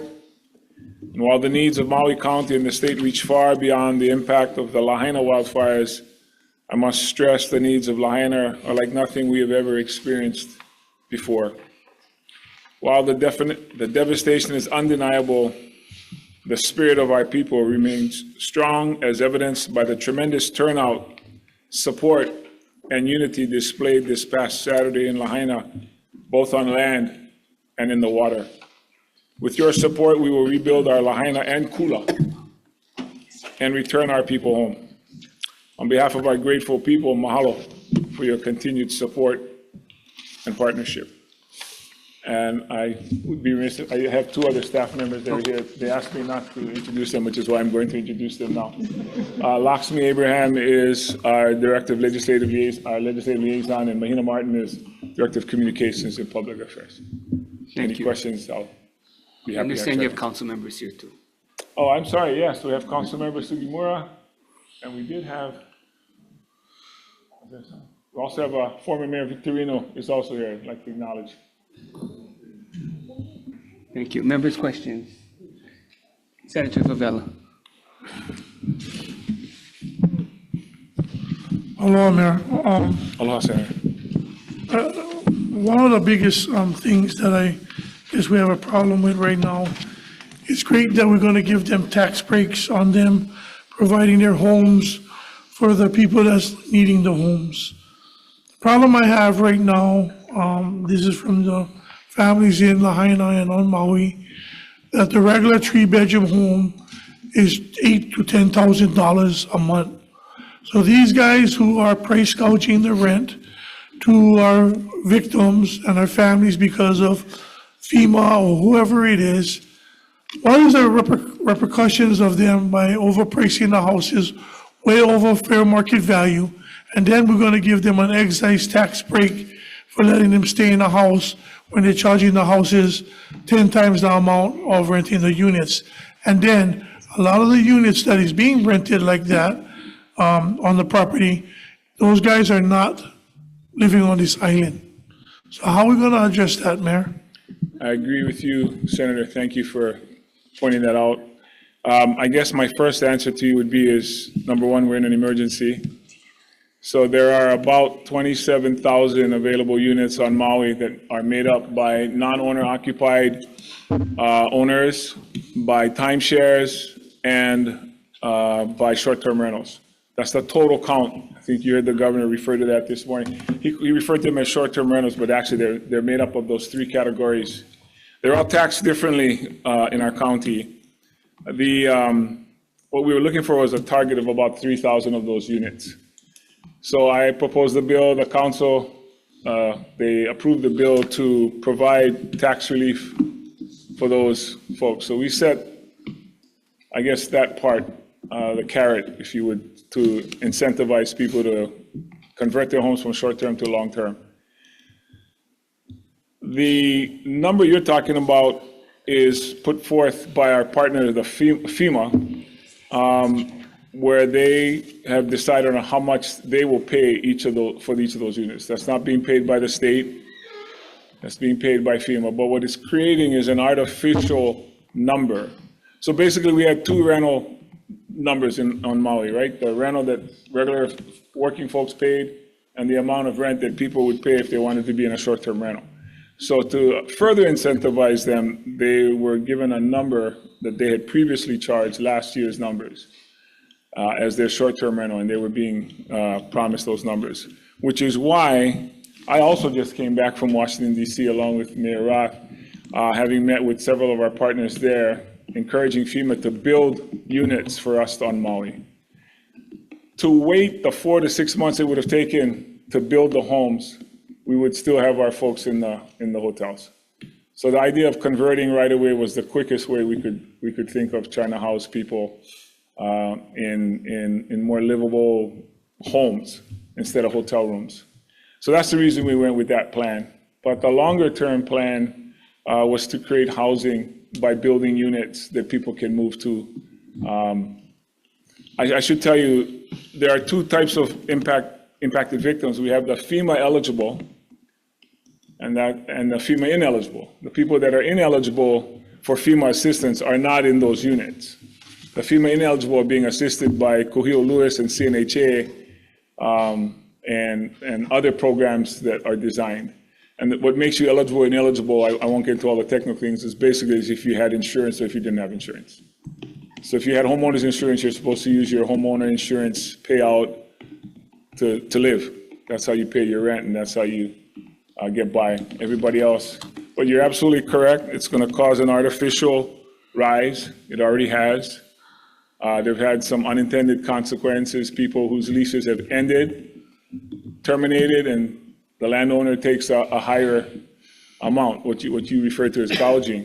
And I'm not going to say that about everybody, because there's some people that early on just converted their units. So we're not putting everybody in the same bucket, if we can say that. But I think the Attorney General is able to go after people who are illegally violating the emergency proclamation that the governor imposed on either evicting people and/or the price gouging. We'll see how that pans out, but that's a very important topic. Thank you. Representative Kaka. Thank you, Chair. Thank you, Mayor. Well, if you get time, I want to talk story with you offline. Thank you. Yes, sir. Hello. Aloha, mahalo for being here, Mayor, and all your crew. Many questions, but I'll just jump straight to the your priority for CIP. And my number one has been, since before I got here, is the extension of the Lahaina bypass heading north. So I know it's not on the list here. I guess just what your thoughts are, if any discussion is being had about that, because it's really, you know, the West Maui Hospital is contingent on it, rolling out our DHHL, HHFDC properties, and the school evacuation routes out of all the Kilauea and Mauka subdivisions. So just wanted to ask your thoughts on that. Yeah, I've had some really good discussions with Ed Sniffen about that. I mean, that's going to require a much bigger lift, working with our federal highways and, of course, state highways folks to do that. The county's not capable of doing that. That is on the books, but I would say it's not something that's happening in the near future. Okay, thank you. I have others, but thank you, Thank you. Chair. Senator Kidani. Thank you, Mr. Mayor. Did I understand you to say that Mayor County was purchasing Hawaii University? No, the state of Hawaii, HHFDC. For what purpose? Well, there were several things. I can't say I was involved in the original discussions, but there is the original use, I believe, Lieutenant Governor Sylvia Luke was for early education. We also wanted to use it for teacher housing. And there was, I want to say, single moms and their children, but it was basically preschool, early, focusing on early childhood education as a facility, but also for housing, either teachers or single moms. Thank you. Appreciate that. Rep. Ward. Thank you, Chair. A chain of command question, sir.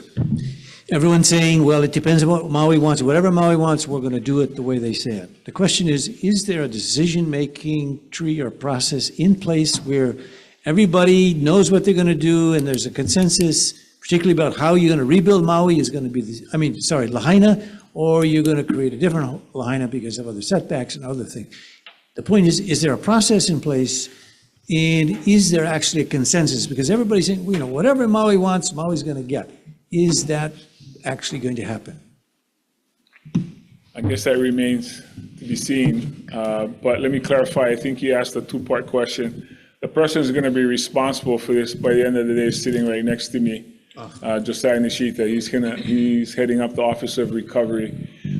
You know, when you hear people like myself and others say, we're going to follow the lead of Lahaina, let me share my experience with you. I think if you ask 10 people from Lahaina, you'll get 10 different answers. Oh, no. On how Lahaina should look.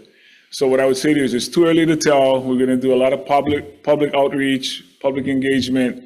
You know, Lahaina was so many things to so many people. It is, right? The monarchy, right, was at the Kingdom of Hawaii. It was a whaling era. There was a plantation era. There's so many different aspects and times in history.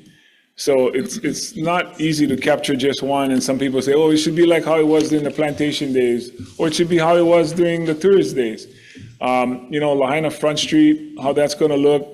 What we have to do is, like all the things you folks do is what we have to do. We have to balance the needs and the interests of everyone involved, because, you know, when you talk to the Chamber of Commerce and, you know, Front Street being so vibrant for our economy, and then you get folks who maybe want to consider what Moku'ula or Mokuhina was like in those days, right? And then so many sacred areas, so many historical areas, and I mean of all ethnicities. It's difficult to give you an answer that it's going to look this certain way.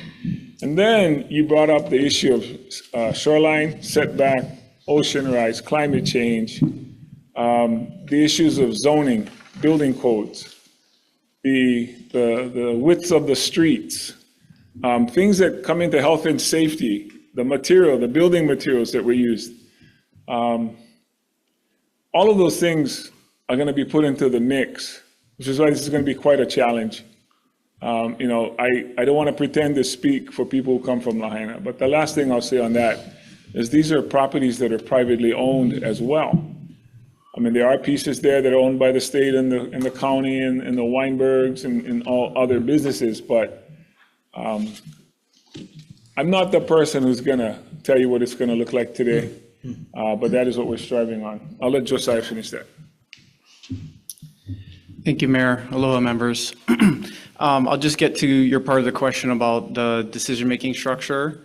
And we'd be happy to provide the committees further information and documentation on this. We do have it available online as well on mauirecovers.org, where you can find the actual organizational structure that we have in place, which follows the National Disaster Recovery Framework. So within our offices, we have established recovery support functions that's also modeled at the state and federal level. They'll have counterparts in between, and we work together to move the priorities forward. We are embarking on community engagement process, which is a more formal process to establish a long-term recovery plan. And as a part of that long-term recovery plan, we have already established through understanding the public sentiment analysis and other information that we've received from the community, an initial set of what we call a recovery needs assessment. So that's identifying what the community is telling us is needed from them, how they would like to see things redone or rebuilt, priority areas for the community. And what we do with that assessment, which we can provide to the committee as well, is we'll continue to refine that with the community and establish specific projects and strategies to implement those goals.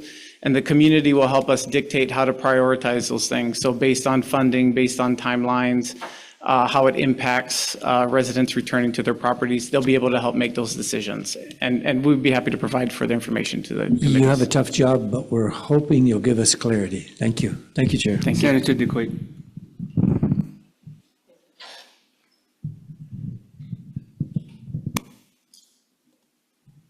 Click it up.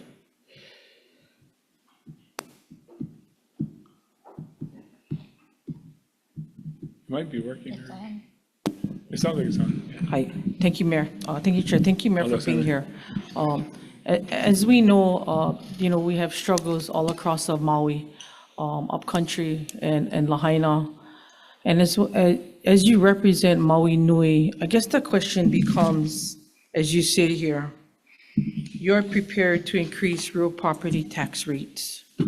What kind of property tax rates of increase will we be looking at across Maui Nui? The first piece we were referring to is the second part of that bill that the council granted, which was to give tax relief to those 3,000 or so units that convert from short-term to long-term. If you remember the numbers, the other 24,000 who didn't participate in that is the group we were planning to increase taxes on. Now, the reason we don't have those numbers for you today is timeshares, short-term rentals, and non-owner occupied homes are taxed at different rates right now. Approximately $5, $8, and $11, the ranges between those three. So depending on how many from what category convert will tell us what our revenue loss is. Once we determine our revenue loss, then we're able to decide on a tax increase for each of those categories, I guess commensurate to our needs. We're not trying to tax for more than what our losses are. So that's why we don't have the exact numbers, because we don't know what our loss is yet. And then quick, just a follow-up. So as you guys are coordinating an expedited building permit process for fire impacted properties with the focus on residents, what kind of measures are you taking to expedite that permitting process? I'll let Josiah explain that piece, but one of the things we're doing, we're having the same struggles everybody else is having throughout the state, which is to finding employees. I mean, we have a shortage right now, and I know that's an excuse given sometimes as to why we're not timely on our permitting. But one of the things we intend to do is go outside of the county and hire a private contractor, but we'll talk about that. Thank you for the question. Yeah, we're looking at expedited permitting process for the Lahaina disaster impact area. So all properties within that location, but roughly 2,000 acres. We're focusing in on primarily, actually solely the residential structures on the expedited permitting process. I believe we anticipate about 1,200 properties would qualify for the expedited permitting process. And we did issue an RFP to secure a firm to assist us with expediting reviews. And our staff is working through the process on how that would work. They are currently interviewing proposed vendors. We hope a selection will be made by February 16th with a permitting office opened in Lahaina by the end of March to start receiving applications for residential rebuild in Lahaina. Thank you, Chair. Rep. Moikal. Thank you, Mayor. Thank you so much for being here.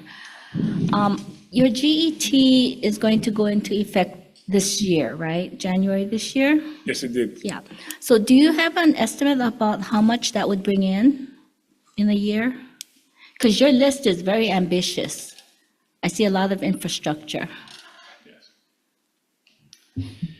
Thank you very much. For the general excise tax for January to June of this fiscal year, our anticipation was about $20 million of collections. With the council's provision of 20% going to DHHL, who we've been working with on how to allocate that funding. That's about $4 million to DHHL, and then the remaining $16 million to the County of Maui for infrastructure related projects that would help in assistance of development of housing. We have a number of, I guess, projects on the horizon. The projects that we submitted to council, which they're going to be taking up soon for that appropriation. Two are wastewater projects in Lahaina, and one is a water treatment project upcountry. Thank you. It's good to hear. It's just I'm worried because it goes away in 2030, I believe. So, it's good to know how this is going to help counties going forward. Thank you. Thank you. Questions from the Senate? Okay. Anyone from the House? Rep. Cochran. Thank you, and mahalo, Josiah, and you've been very instrumental in a lot of ways. I just wanted to, I actually don't have a question, Chair, if you don't mind, but I have a suggestion. There was a TIG, I think a few of you in the room from the past remember the temporary investigative group that created inventory, how to garner inventory for affordable, for housing. And it was done in August and September of 2019, sorry, 2016. And in it has many, many solutions that county can jump on. And one of the lands are in Maui Lani, which I know former Mayor Victorino had addressed, the dorms at MCC. So there's others that will really share some answers to the efforts you're trying to move forward. So I'm just putting that out there to take a look at, because it really could be helpful. You're referring to the 34 lots? Actually, there's a total of 50 lots in Maui Lani? That was just one of the low-hanging fruit, per Yeah, we are se. using those lots. CNHA and HCF, we're assisting. We've already in the process of selecting the units that are going to go on there. So Yeah. we're going to try to fit, for the 17 lots, we're trying to put 34 ADUs on each of those. So a total of 2 on each lot, totaling 34. There's another 17 lots that we committed to another organization. Is it House Maui? Yeah, Nahaleo Maui. And we're trying to see if we can get those back from them to use them also for another 34 units. So we're in the process of trying to stand up 68 units there very shortly. Okay, great. But yeah, that report would really be helpful at this time. Thank you so much for your time and efforts coming here. Mahalo. Thank you, Senator Representative Cochran. Thank you, Mayor. You stated the housing of the 5,300 survivors still living in 32 hotels continues to be a big obstacle to enable them to heal. Do you see any opportunities where the state can give you additional help to cut that number down? Well, I mean, yes, but let me just start with saying the struggle, I think, is that we are all going after the same inventory, whether it's the county, the state, the federal government. There's no like separate pot available to one, unavailable to the others. We're all seeking the same units that are currently sitting vacant, you know, like a short-term rental just sitting there. We're asking, can we use that unit? So the difference between the three of our agencies is that the feds can offer the most money for that unit. And so people are converting. I wouldn't know exactly how else we can do this, except part of what the state is doing is occupying, trying to acquire, I should say, not occupying, acquiring some properties that are available to put up temporary units as well, modular homes. I know DHS is working on a property on West Maui in the Launiopoko area. We're doing the same thing, trying to get FEMA to build in some parts of West Maui too. What we know is about 80% of the people that are still in the hotels are insisting on staying in Lahaina or on West Maui. And that's an additional obstacle, if that's the word, because we may have some units available in Kihei or upcountry or somewhere else. But again, we're trying to focus on that. You know, their students, their children go to Lahaina schools, they work in Lahaina hotels. I mean, there are reasons why people have that strong connection, like all of us have, to our communities. So I don't think it's an unreasonable request. It's just that, again, we're dealing with the same inventory struggles. Once we can start to build units and provide more options, we think that will relieve a lot of pressure. And you know, we've already started clearing the debris. The debris started on the 16th, Army Corps. We completed the 25 lots in Kula ahead of schedule. And then now we're working on the residential units and lots out in Lahaina. So that's already started. So the quicker we can do all this, the quicker we can make that area safe, as well as trying to get people back home. And so, Mayor, is there anything else we could do to help speed up with the debris removal? Well, our next step is engaging the community in the permanent site. You know, we identified 8 locations initially for the temporary and or the permanent sites. There was a list of criteria that went through, and they were ranked, not by myself, but by professionals, and there were decisions made about that. And then, of course, the community has also given their input about where they are they would like to see it and where they don't want to see it. And so we've made some decisions with the council. So for example, Olowalu, which is the current temporary site that was approved by the council just last week, that's a goal, but it will not be the permanent site. And we're considering some of the other locations. And again, lessons learned from that was to engage the community earlier to try to get their voices heard. And at the end of the day, we'll make the call. But at least everyone will have a chance to tell us what their thoughts are. Thank you, Mayor. Thank you, Chair. Rep. Ward. Thank you, Chair. Mr. Mayor, a question probably born in frustration. When are we going to know what the cause is and what the lessons learned are from the Maui fires? Do you have anything to update us on that? Well, I know that the Attorney General's team has been to Maui many times. They've already interviewed me. I don't know, they've interviewed maybe 200 or 300 of our county personnel, first responders. Yeah, I mean, there's an ongoing active investigation that they are conducting. I know there are several others being conducted around. It's not being conducted by the county Any itself. timeline when we can see cessation? I would have to refer you to the Attorney General for that question, for that Thank answer. you. Thank you, Chair. Okay, Senator Moriwaki. Aloha, Mayor. Thank you Aloha. for being here. I know that you've mentioned the many diverse voices, communities about the new Lahaina. I'm just wondering, do you have a plan for the plan? And what can you put together, or have you put together what that plan should look like to include all those voices? You know, one of the things that we're not short of is input from people both within and outside of Maui.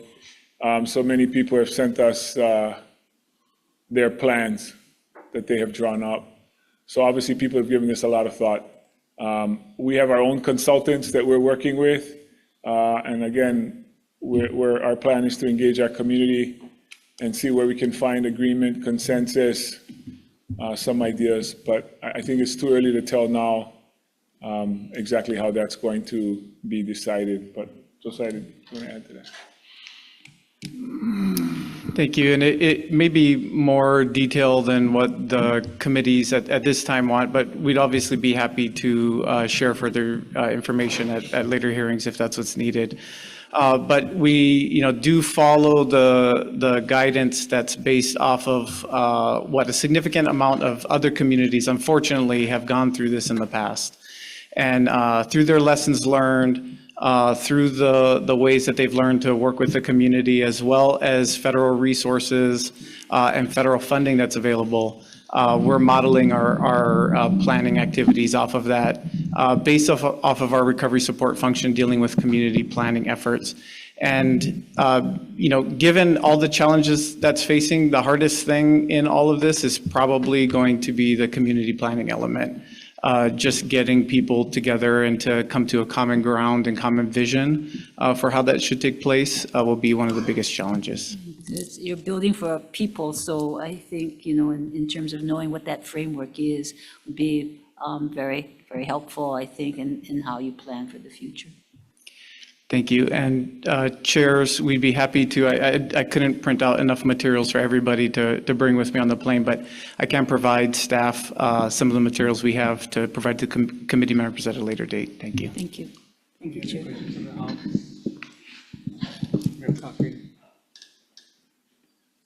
Thank you. And following up on that line, one of your bullet points talks about a community planning team. And and who would that be? What's the makeup of that community planning team? Yeah, so our recovery support function of the community planning element is that team that will lead the long-term recovery plan and engagement efforts. Those members are primarily made up of our teams within our Department of Planning, who lead long-range plans. As you can imagine, like the West Maui Community Plan or other community plans from your own communities are developed. Those key members of those groups will help to lead and guide that effort. And we have other resources as well, including our communications team and other resources from other departments to help lead that effort.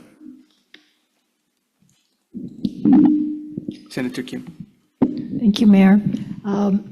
Today in the governor's message, he said that if in fact the units are not enough units come onto the market with his plan to get the visitor, what is that, the Short-term rentals. short-term rentals on board, that he would in fact invoke a moratorium. So do we know at what point that would happen? Do you folks have an idea as to, what would trigger that moratorium? Well, I can give you a couple of dates that we're working off of. So January 31st is the deadline, the first deadline that we've imposed for short-term renter landlords to convert to long-term. And the way we know they're doing that is that they apply for an exemption at the real property tax at the county. So we have real numbers, and the only way you can apply for the exemption is you have to show the lease. You have to show the 1 year or longer a rental agreement. So we know we've been collecting those from the county side. The second deadline we gave is March. So if you sign up by January 31st, you receive an 18-month property tax relief. If you sign up in March, you get a 12-month tax relief.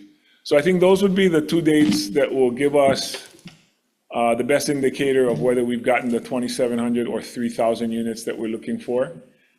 So I don't think we'll have anything from the governor before then, because these are the dates we gave people to convert by.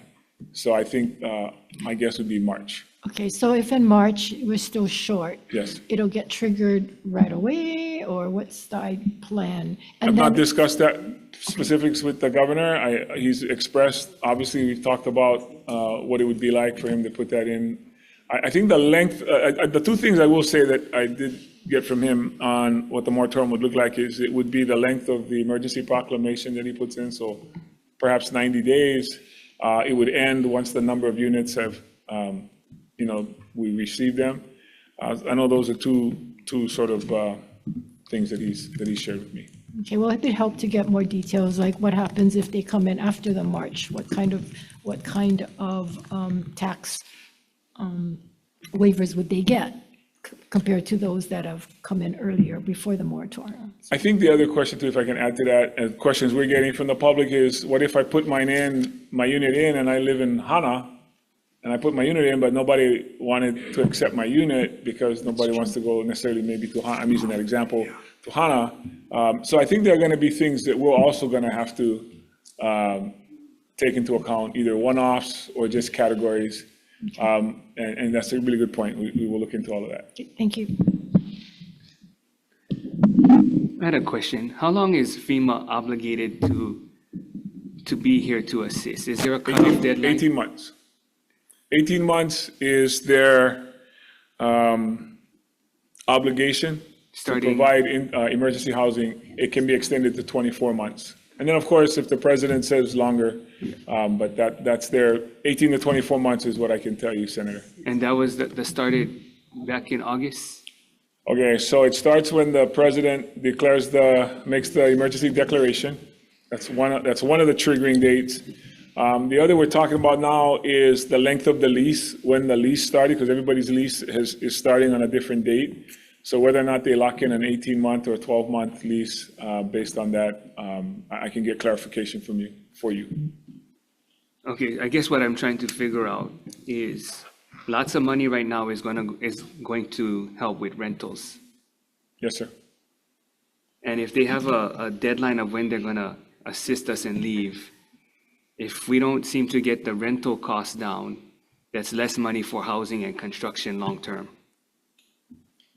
Which is exactly why we have been asking FEMA to build the units so that we can put people into units. Because the units they build, let's say they build a modular home, the person that can live in there beyond 18 months, beyond 24 months. It's just no longer FEMA's responsibility.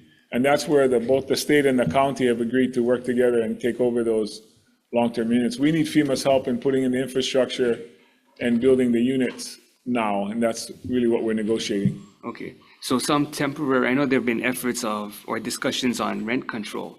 So if we were to bring the cost of the rent down, that would also free up more money for We would support that. construction. We would support that. Rent control, I think you'd get support probably throughout the entire state. Okay, because when the Ways and Means Committee went over to Yes. Lahaina, that was one of the two items that they asked us to consider introducing on their behalf. Yeah, as I was trying to explain earlier to Senator Favela, the struggle was, what do we do today?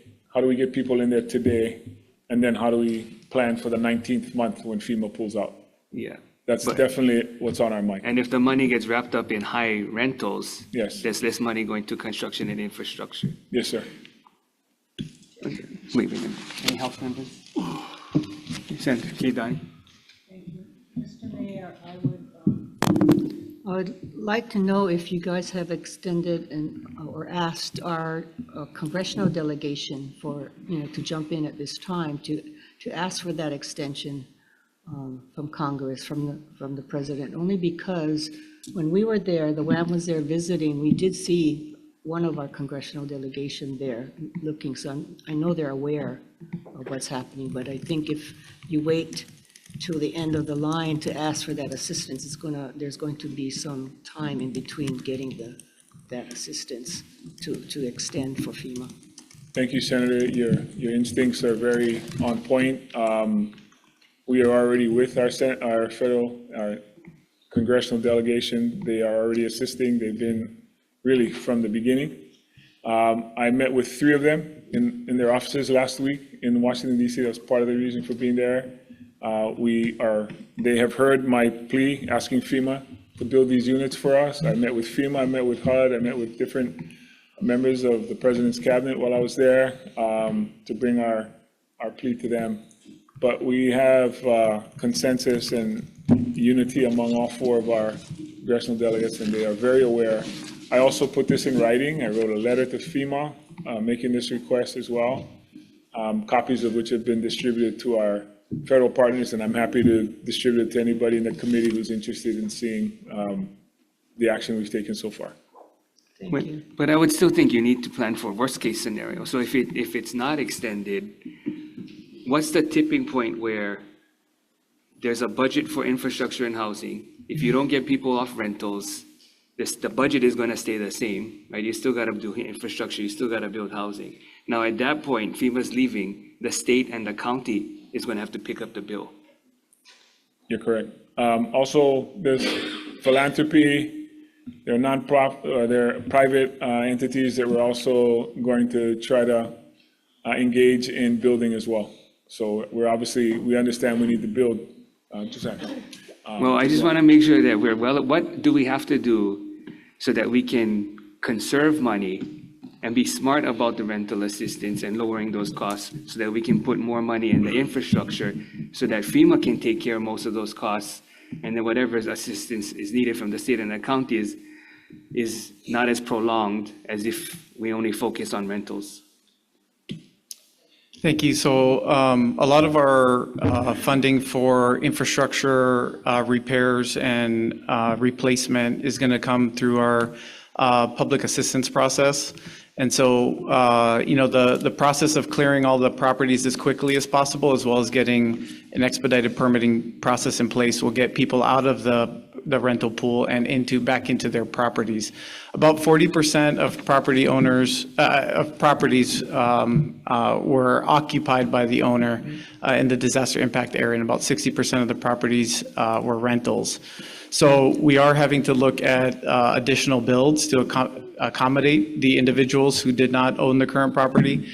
And I would just indicate too that as a separate funding source to meeting the housing unmet needs is our CDBG DR assistance too, that we have asked for approximately $1.2 billion from HUD to help meet the unmet need gap, specifically related to housing and some other efforts. Thank you. I'm still trying to figure out, in your timeline though, what tools do we need to minimize the costs for rentals, still provide the rentals, but because we can lower the rents through some type of cap? What's the timing? How much do you need for infrastructure and housing? And then we can limit, we got to know what the budget is in the short term so we can figure out what the state's obligation is in the long term? Thank you. Yeah, our primary focus, like, we're not banking on extensions being granted.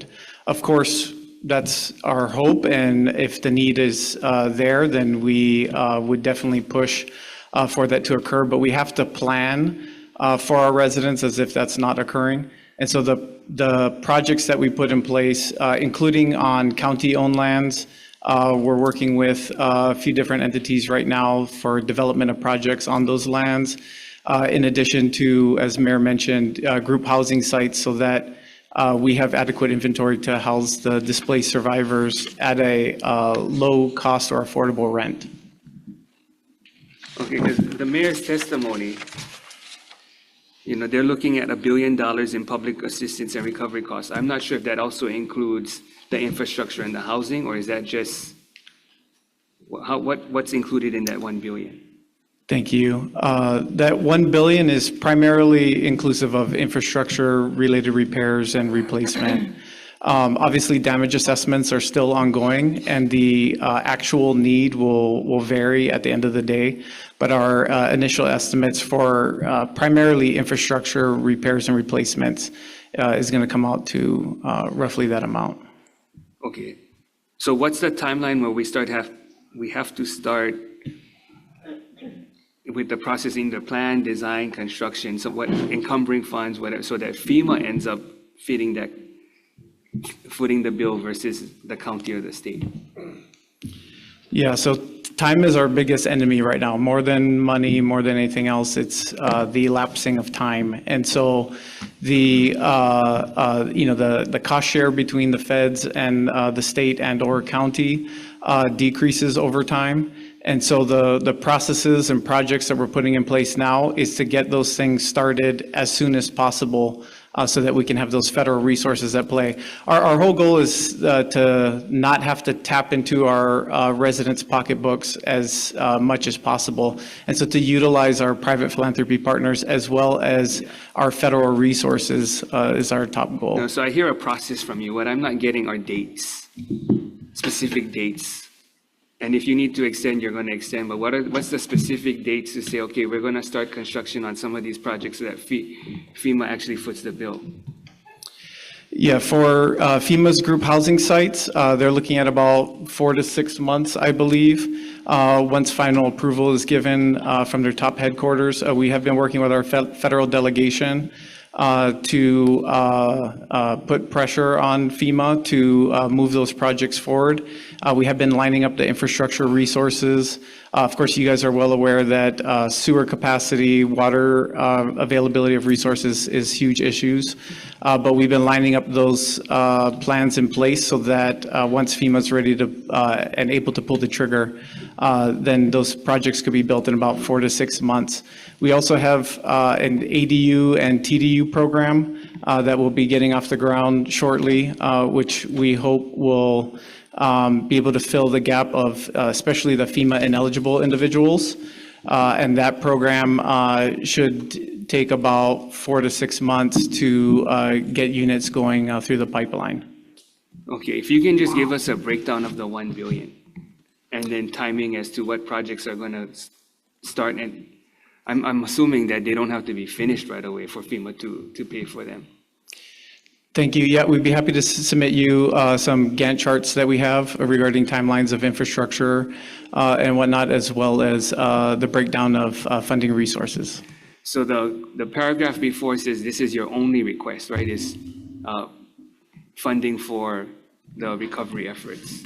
Is that the 95 million in the second paragraph? Because it says counties 10% of the approximate 95 million. Yeah, so we will work with the state on this. I think generally in other communities, the state does cover through a 75-25 match the local jurisdiction's coverage of the PA assistance requirements. And there's also additional needs. Obviously, damage assessments are still ongoing, and needs such as childcare, healthcare, mental health resources and whatnot are not included in infrastructure improvements. And so there may be additional funding resources needed that we'll continue to work with the state on. And we'll be able to provide further details at a later point. Okay, well, bill introduction is due Wednesday. So I mean, what's your plan on how to communicate that to the ledge and using which vehicles? Thank you, Chair. Well, we will work with our ledge team to make sure we get you the information that you need by your deadlines. Okay, so the 95 million, that's what you're saying, 75% would be the state and 25% of that would be county? Generally, I believe that's my understanding of how many other jurisdictions have handled that reimbursement process. Okay, so provided, let's say the number, for sake of discussion, I know you said that that's a soft number right now, the 1 billion. So if we were to just assume we're going to stay at that number, the only thing that you're asking the state to do is provide 75 million. Thank you, Chair. And I'm going to have Acid from our consultant Tetra Tech, who's assisting us with all the federal funding resources, help to answer the question. Good afternoon. Thank you for the opportunity of speaking to you. So breaking down the $95 million, I think your question is a great question, but what you're looking at a very logical process where your question is. What we're looking at is federal processes, which is a little different. Federal, not logic. Well, there's very little logic in the federal process, right? So the $95 million breakdown, it's basically, we're looking at 3 different aspects, right? We're looking at your emergency, which is category B damages. And so part of the 95 million is based out of that. Second is we're looking at your permanent work, which is category C through G. So that's a large chunk of it. And the last part is latent damages that are not visible to you now, but they will be over time. So that's where the $95 million allocation comes through. So what the federal, sorry. Is that 95, what he was saying, 25% going to be covered by the county, 75% you hope to be covered by the state? So our hope is that it's going to be a 90% to 10%. What it is the federal government is going to cover 90%, and the local share is the 95 million. Yeah. So what happens is, within the 95 million, what Joyce was saying is usually what the states do is they take 75% of the burden and then have the local community take the 25% of the burden of that 95 million. So that's correct. Yeah. Okay, so that's what I'm just trying to figure out. Yeah. So the county's ask is 75% of the 10%. 75% of the 10%. So 75% of the 95%, which is the 10%. That's correct. Okay, so right now the soft number is 1 billion. So if it stays there, the county asks for the state to cover the local share. That's correct. It's 75% of the 95 million. That's correct. Yeah. And that's the only request the county has this session. Well, I'm going to defer that answer to Joseph. This is what it's primary and only. Yeah. Sorry. Yes, for this session, yes. Okay. Thank you. Any other questions? Mayor. Yes, so, in your in discussions with the federal people, have you started discussions about the possibility or the authorization to access Liberty bonds? I have not. Okay. So Liberty bonds were used in the 9/11 disaster, and it is a federal resource that can supplement private activity bonds to do gap funding and different things to beyond what FEMA is doing to rebuild the community. But it takes the federal government to give us that authorization. BNF is already aware of it, and I'm sure that in my conversations with them, they are pursuing that. That should have been in the ESF 16 meeting that I think you guys attend. So, but I think from your side, it needs to be pushed also because the federal government has to give us that authority. We will look into that. Okay, thank you. Thank you. No, thank you. Any other questions? The question is, I have, you guys keep saying FEMA. When we went to Maui, FEMA was clear to us that they take the becking calls and the instructions from the governor. So are we having two FEMAs? because you guys are talking about a FEMA, seems to be independent from the state of Hawaii. And then when I talked to the guy from FEMA, he said he only takes his marching orders from the governor.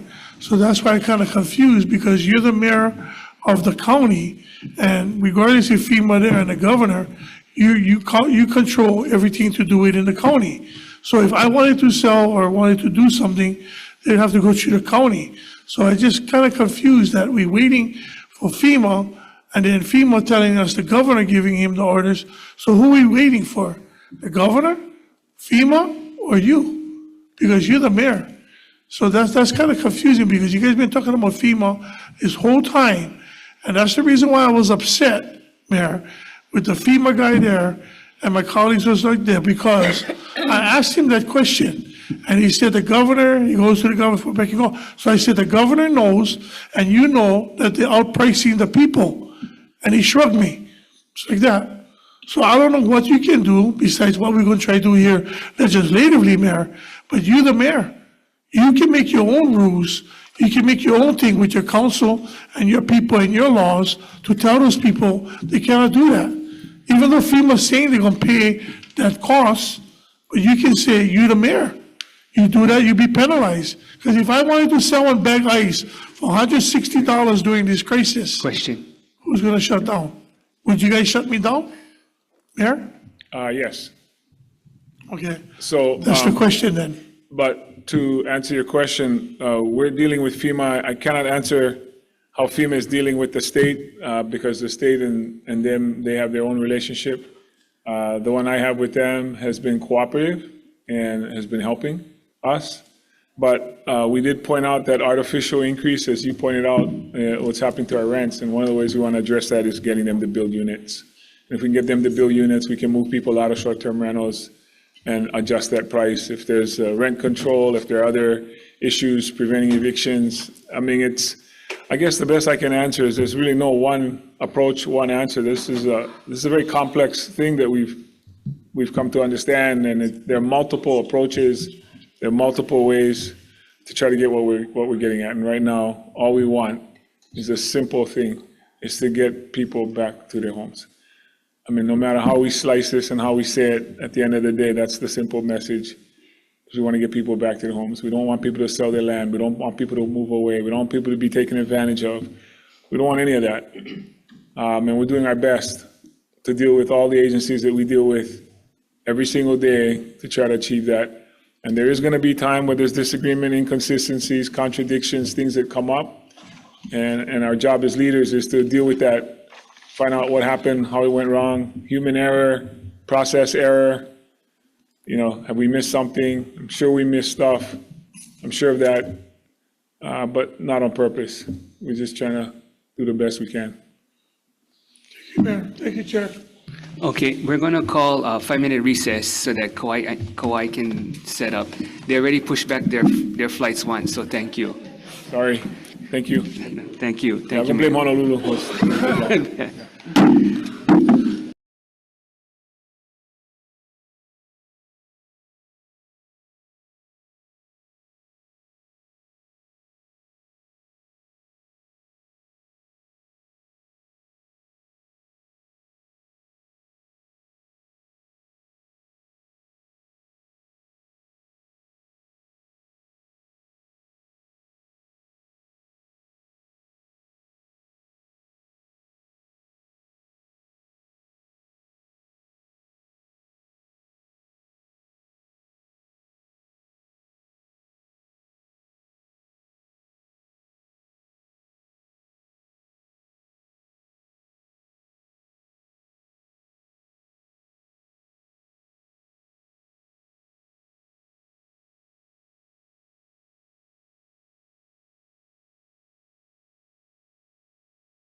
Okay, calling back to order. Now we have the County of Kauai.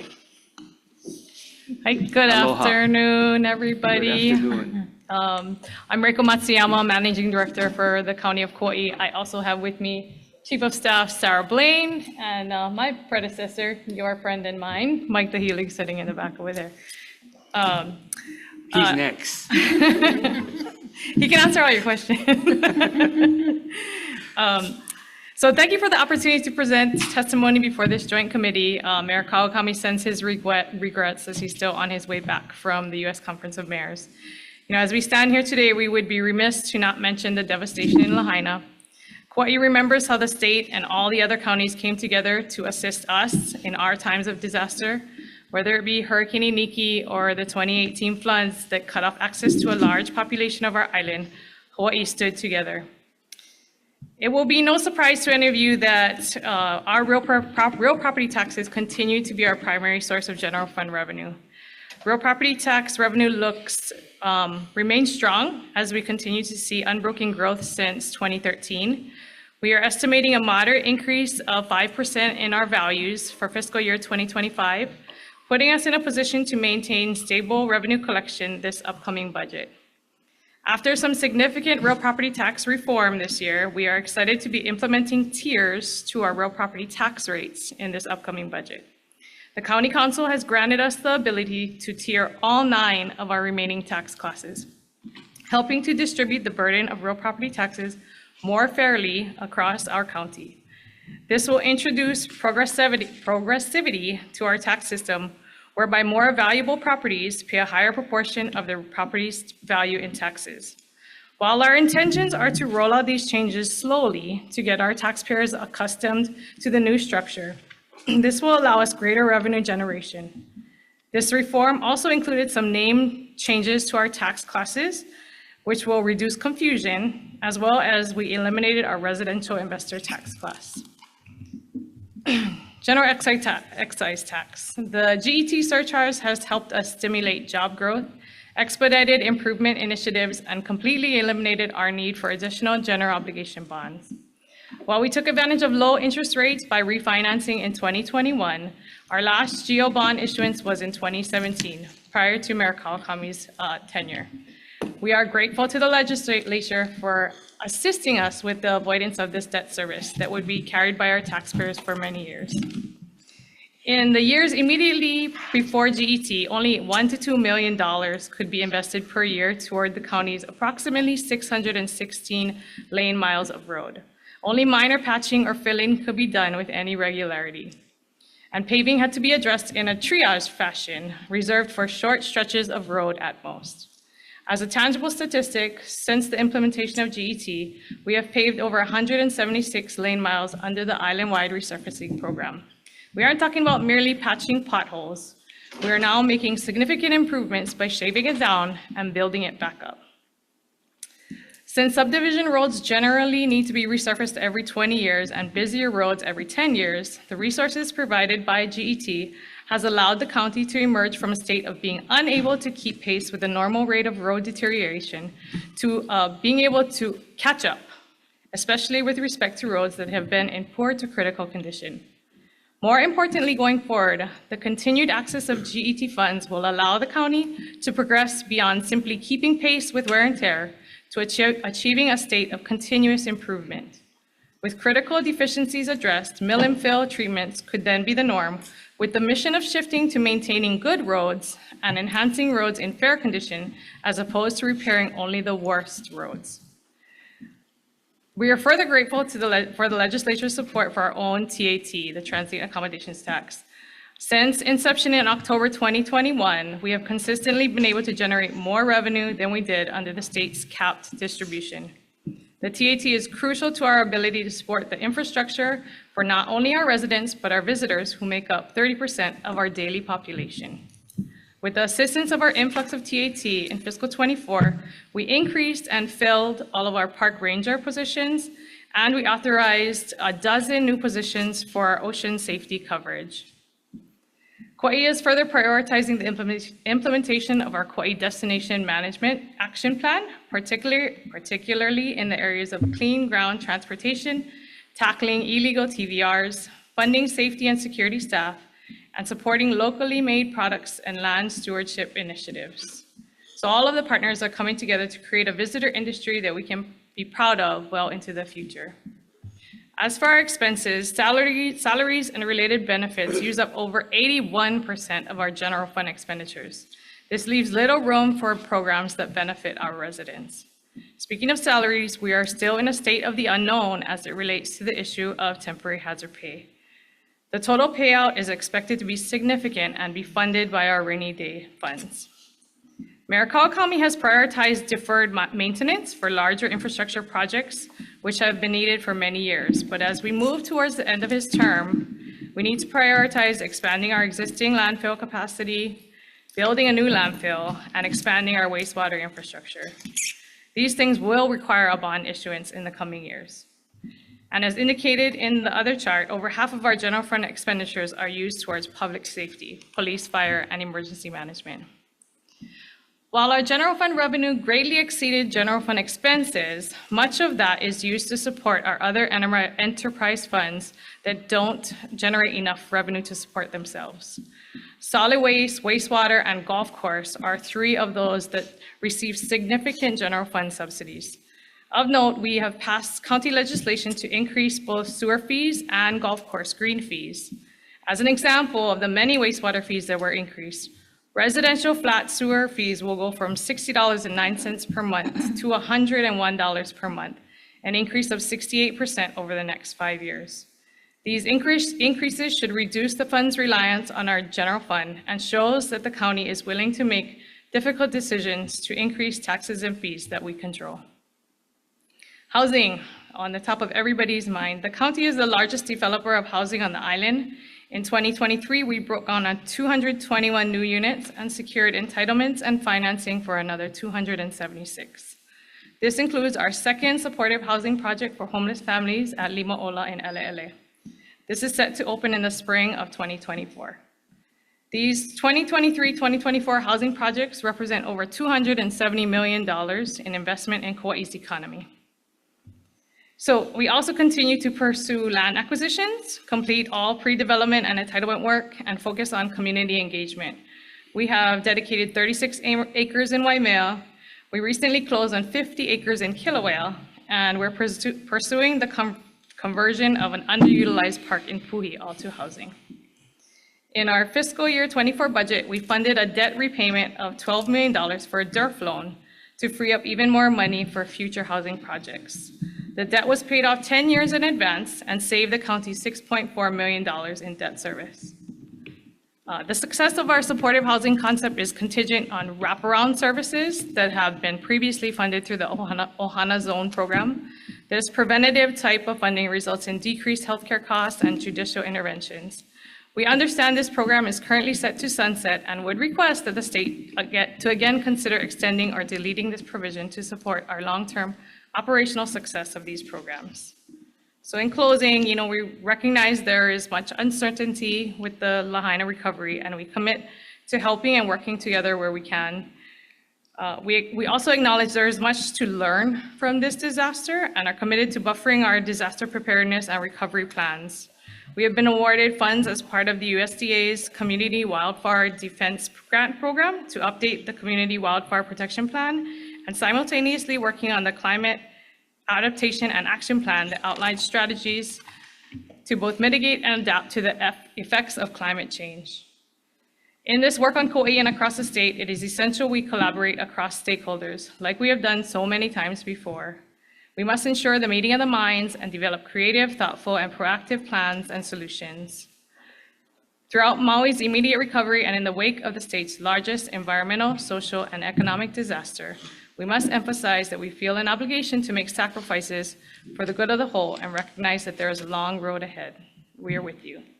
Thank you for the opportunity to present these comments, and we look forward to working with you in the upcoming legislative session and the year ahead. Thank you for waiting. Any questions? If not, I'll go ahead.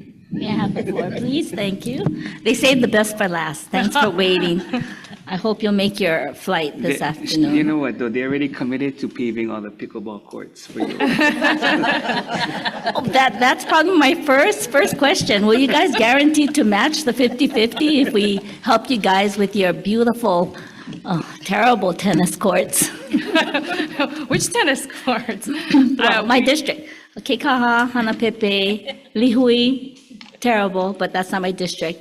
But we're willing to help you guys because we know it's such a popular sport. Okay. And we'd like to try to help you if you would commit to the match. Yep, I think we could commit to the match. Thank you. Thank you. But anyway, let me go back to. How much is the match? No, Chair. Honestly, it's not that much. It's not that much. Thank you. How much GET are you guys bringing in a year? For fiscal '23, we're looking at about 35 million. That's good, right? Yeah, because you used to get TAT of 15 million. Yes, And then now you're getting 29 million of the 29 TAT. was fiscal '23. Right, and So then almost double. 35 of GET, so you're doing really well. So I like seeing that you're planning to do more sewer expansion. However, there's no timeline or anything, and I know you're raising the rates, but you're raising the rates on the same people because you haven't expanded the sewer systems, right? Yep. So that's going to be a hardship for a lot of people. Also, my question will be coming up right now. You're raising the property taxes according to the value of the property. But if you have an old couple in the middle and you've got really big houses around and in that subdivision, their value goes up, right? So that means their taxes will go up? It depends on if they're owner occupied. If they're owner occupied, then we do have the 3% assessment cap. So even if the houses surrounding them are appreciating, they are capped by 3%. So their value can only go up by 3%. In last year's budget, we actually did reduce rates for them, so.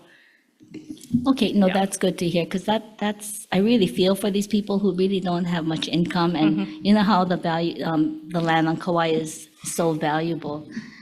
My last question is on the sewer system. I would have hoped that in the 1980s, Kauai did a really good job of getting sewer hookups in Waimea, Hanapepe, but it stopped since then, and the Waimea treatment plant probably has the ability to accommodate more use because it was recently renovated. Does the county have any plans to hook up at least Kekaha because it's really low-lying areas next to the ocean? We have discussed it. It is not in our, well, it's clearly not in our current budget. We can discuss it again for our upcoming budget. I think what we do have surrounding the Waimea treatment plant is we do have space for expansion. So that will assist in getting more users potentially on the Waimea system. Right, and I just want to put a plug in for Kekaha, the existing homes, because I know you plan to put more homes up, and in order to do that, you need to have your sewage in, right, your sewage system in. Thank you, Reiko. That's all I have. Okay, after 20 questions, anybody else got questions? Okay, if not, thank you. Thank you, guys. Thank you. Adjourn. Sorry.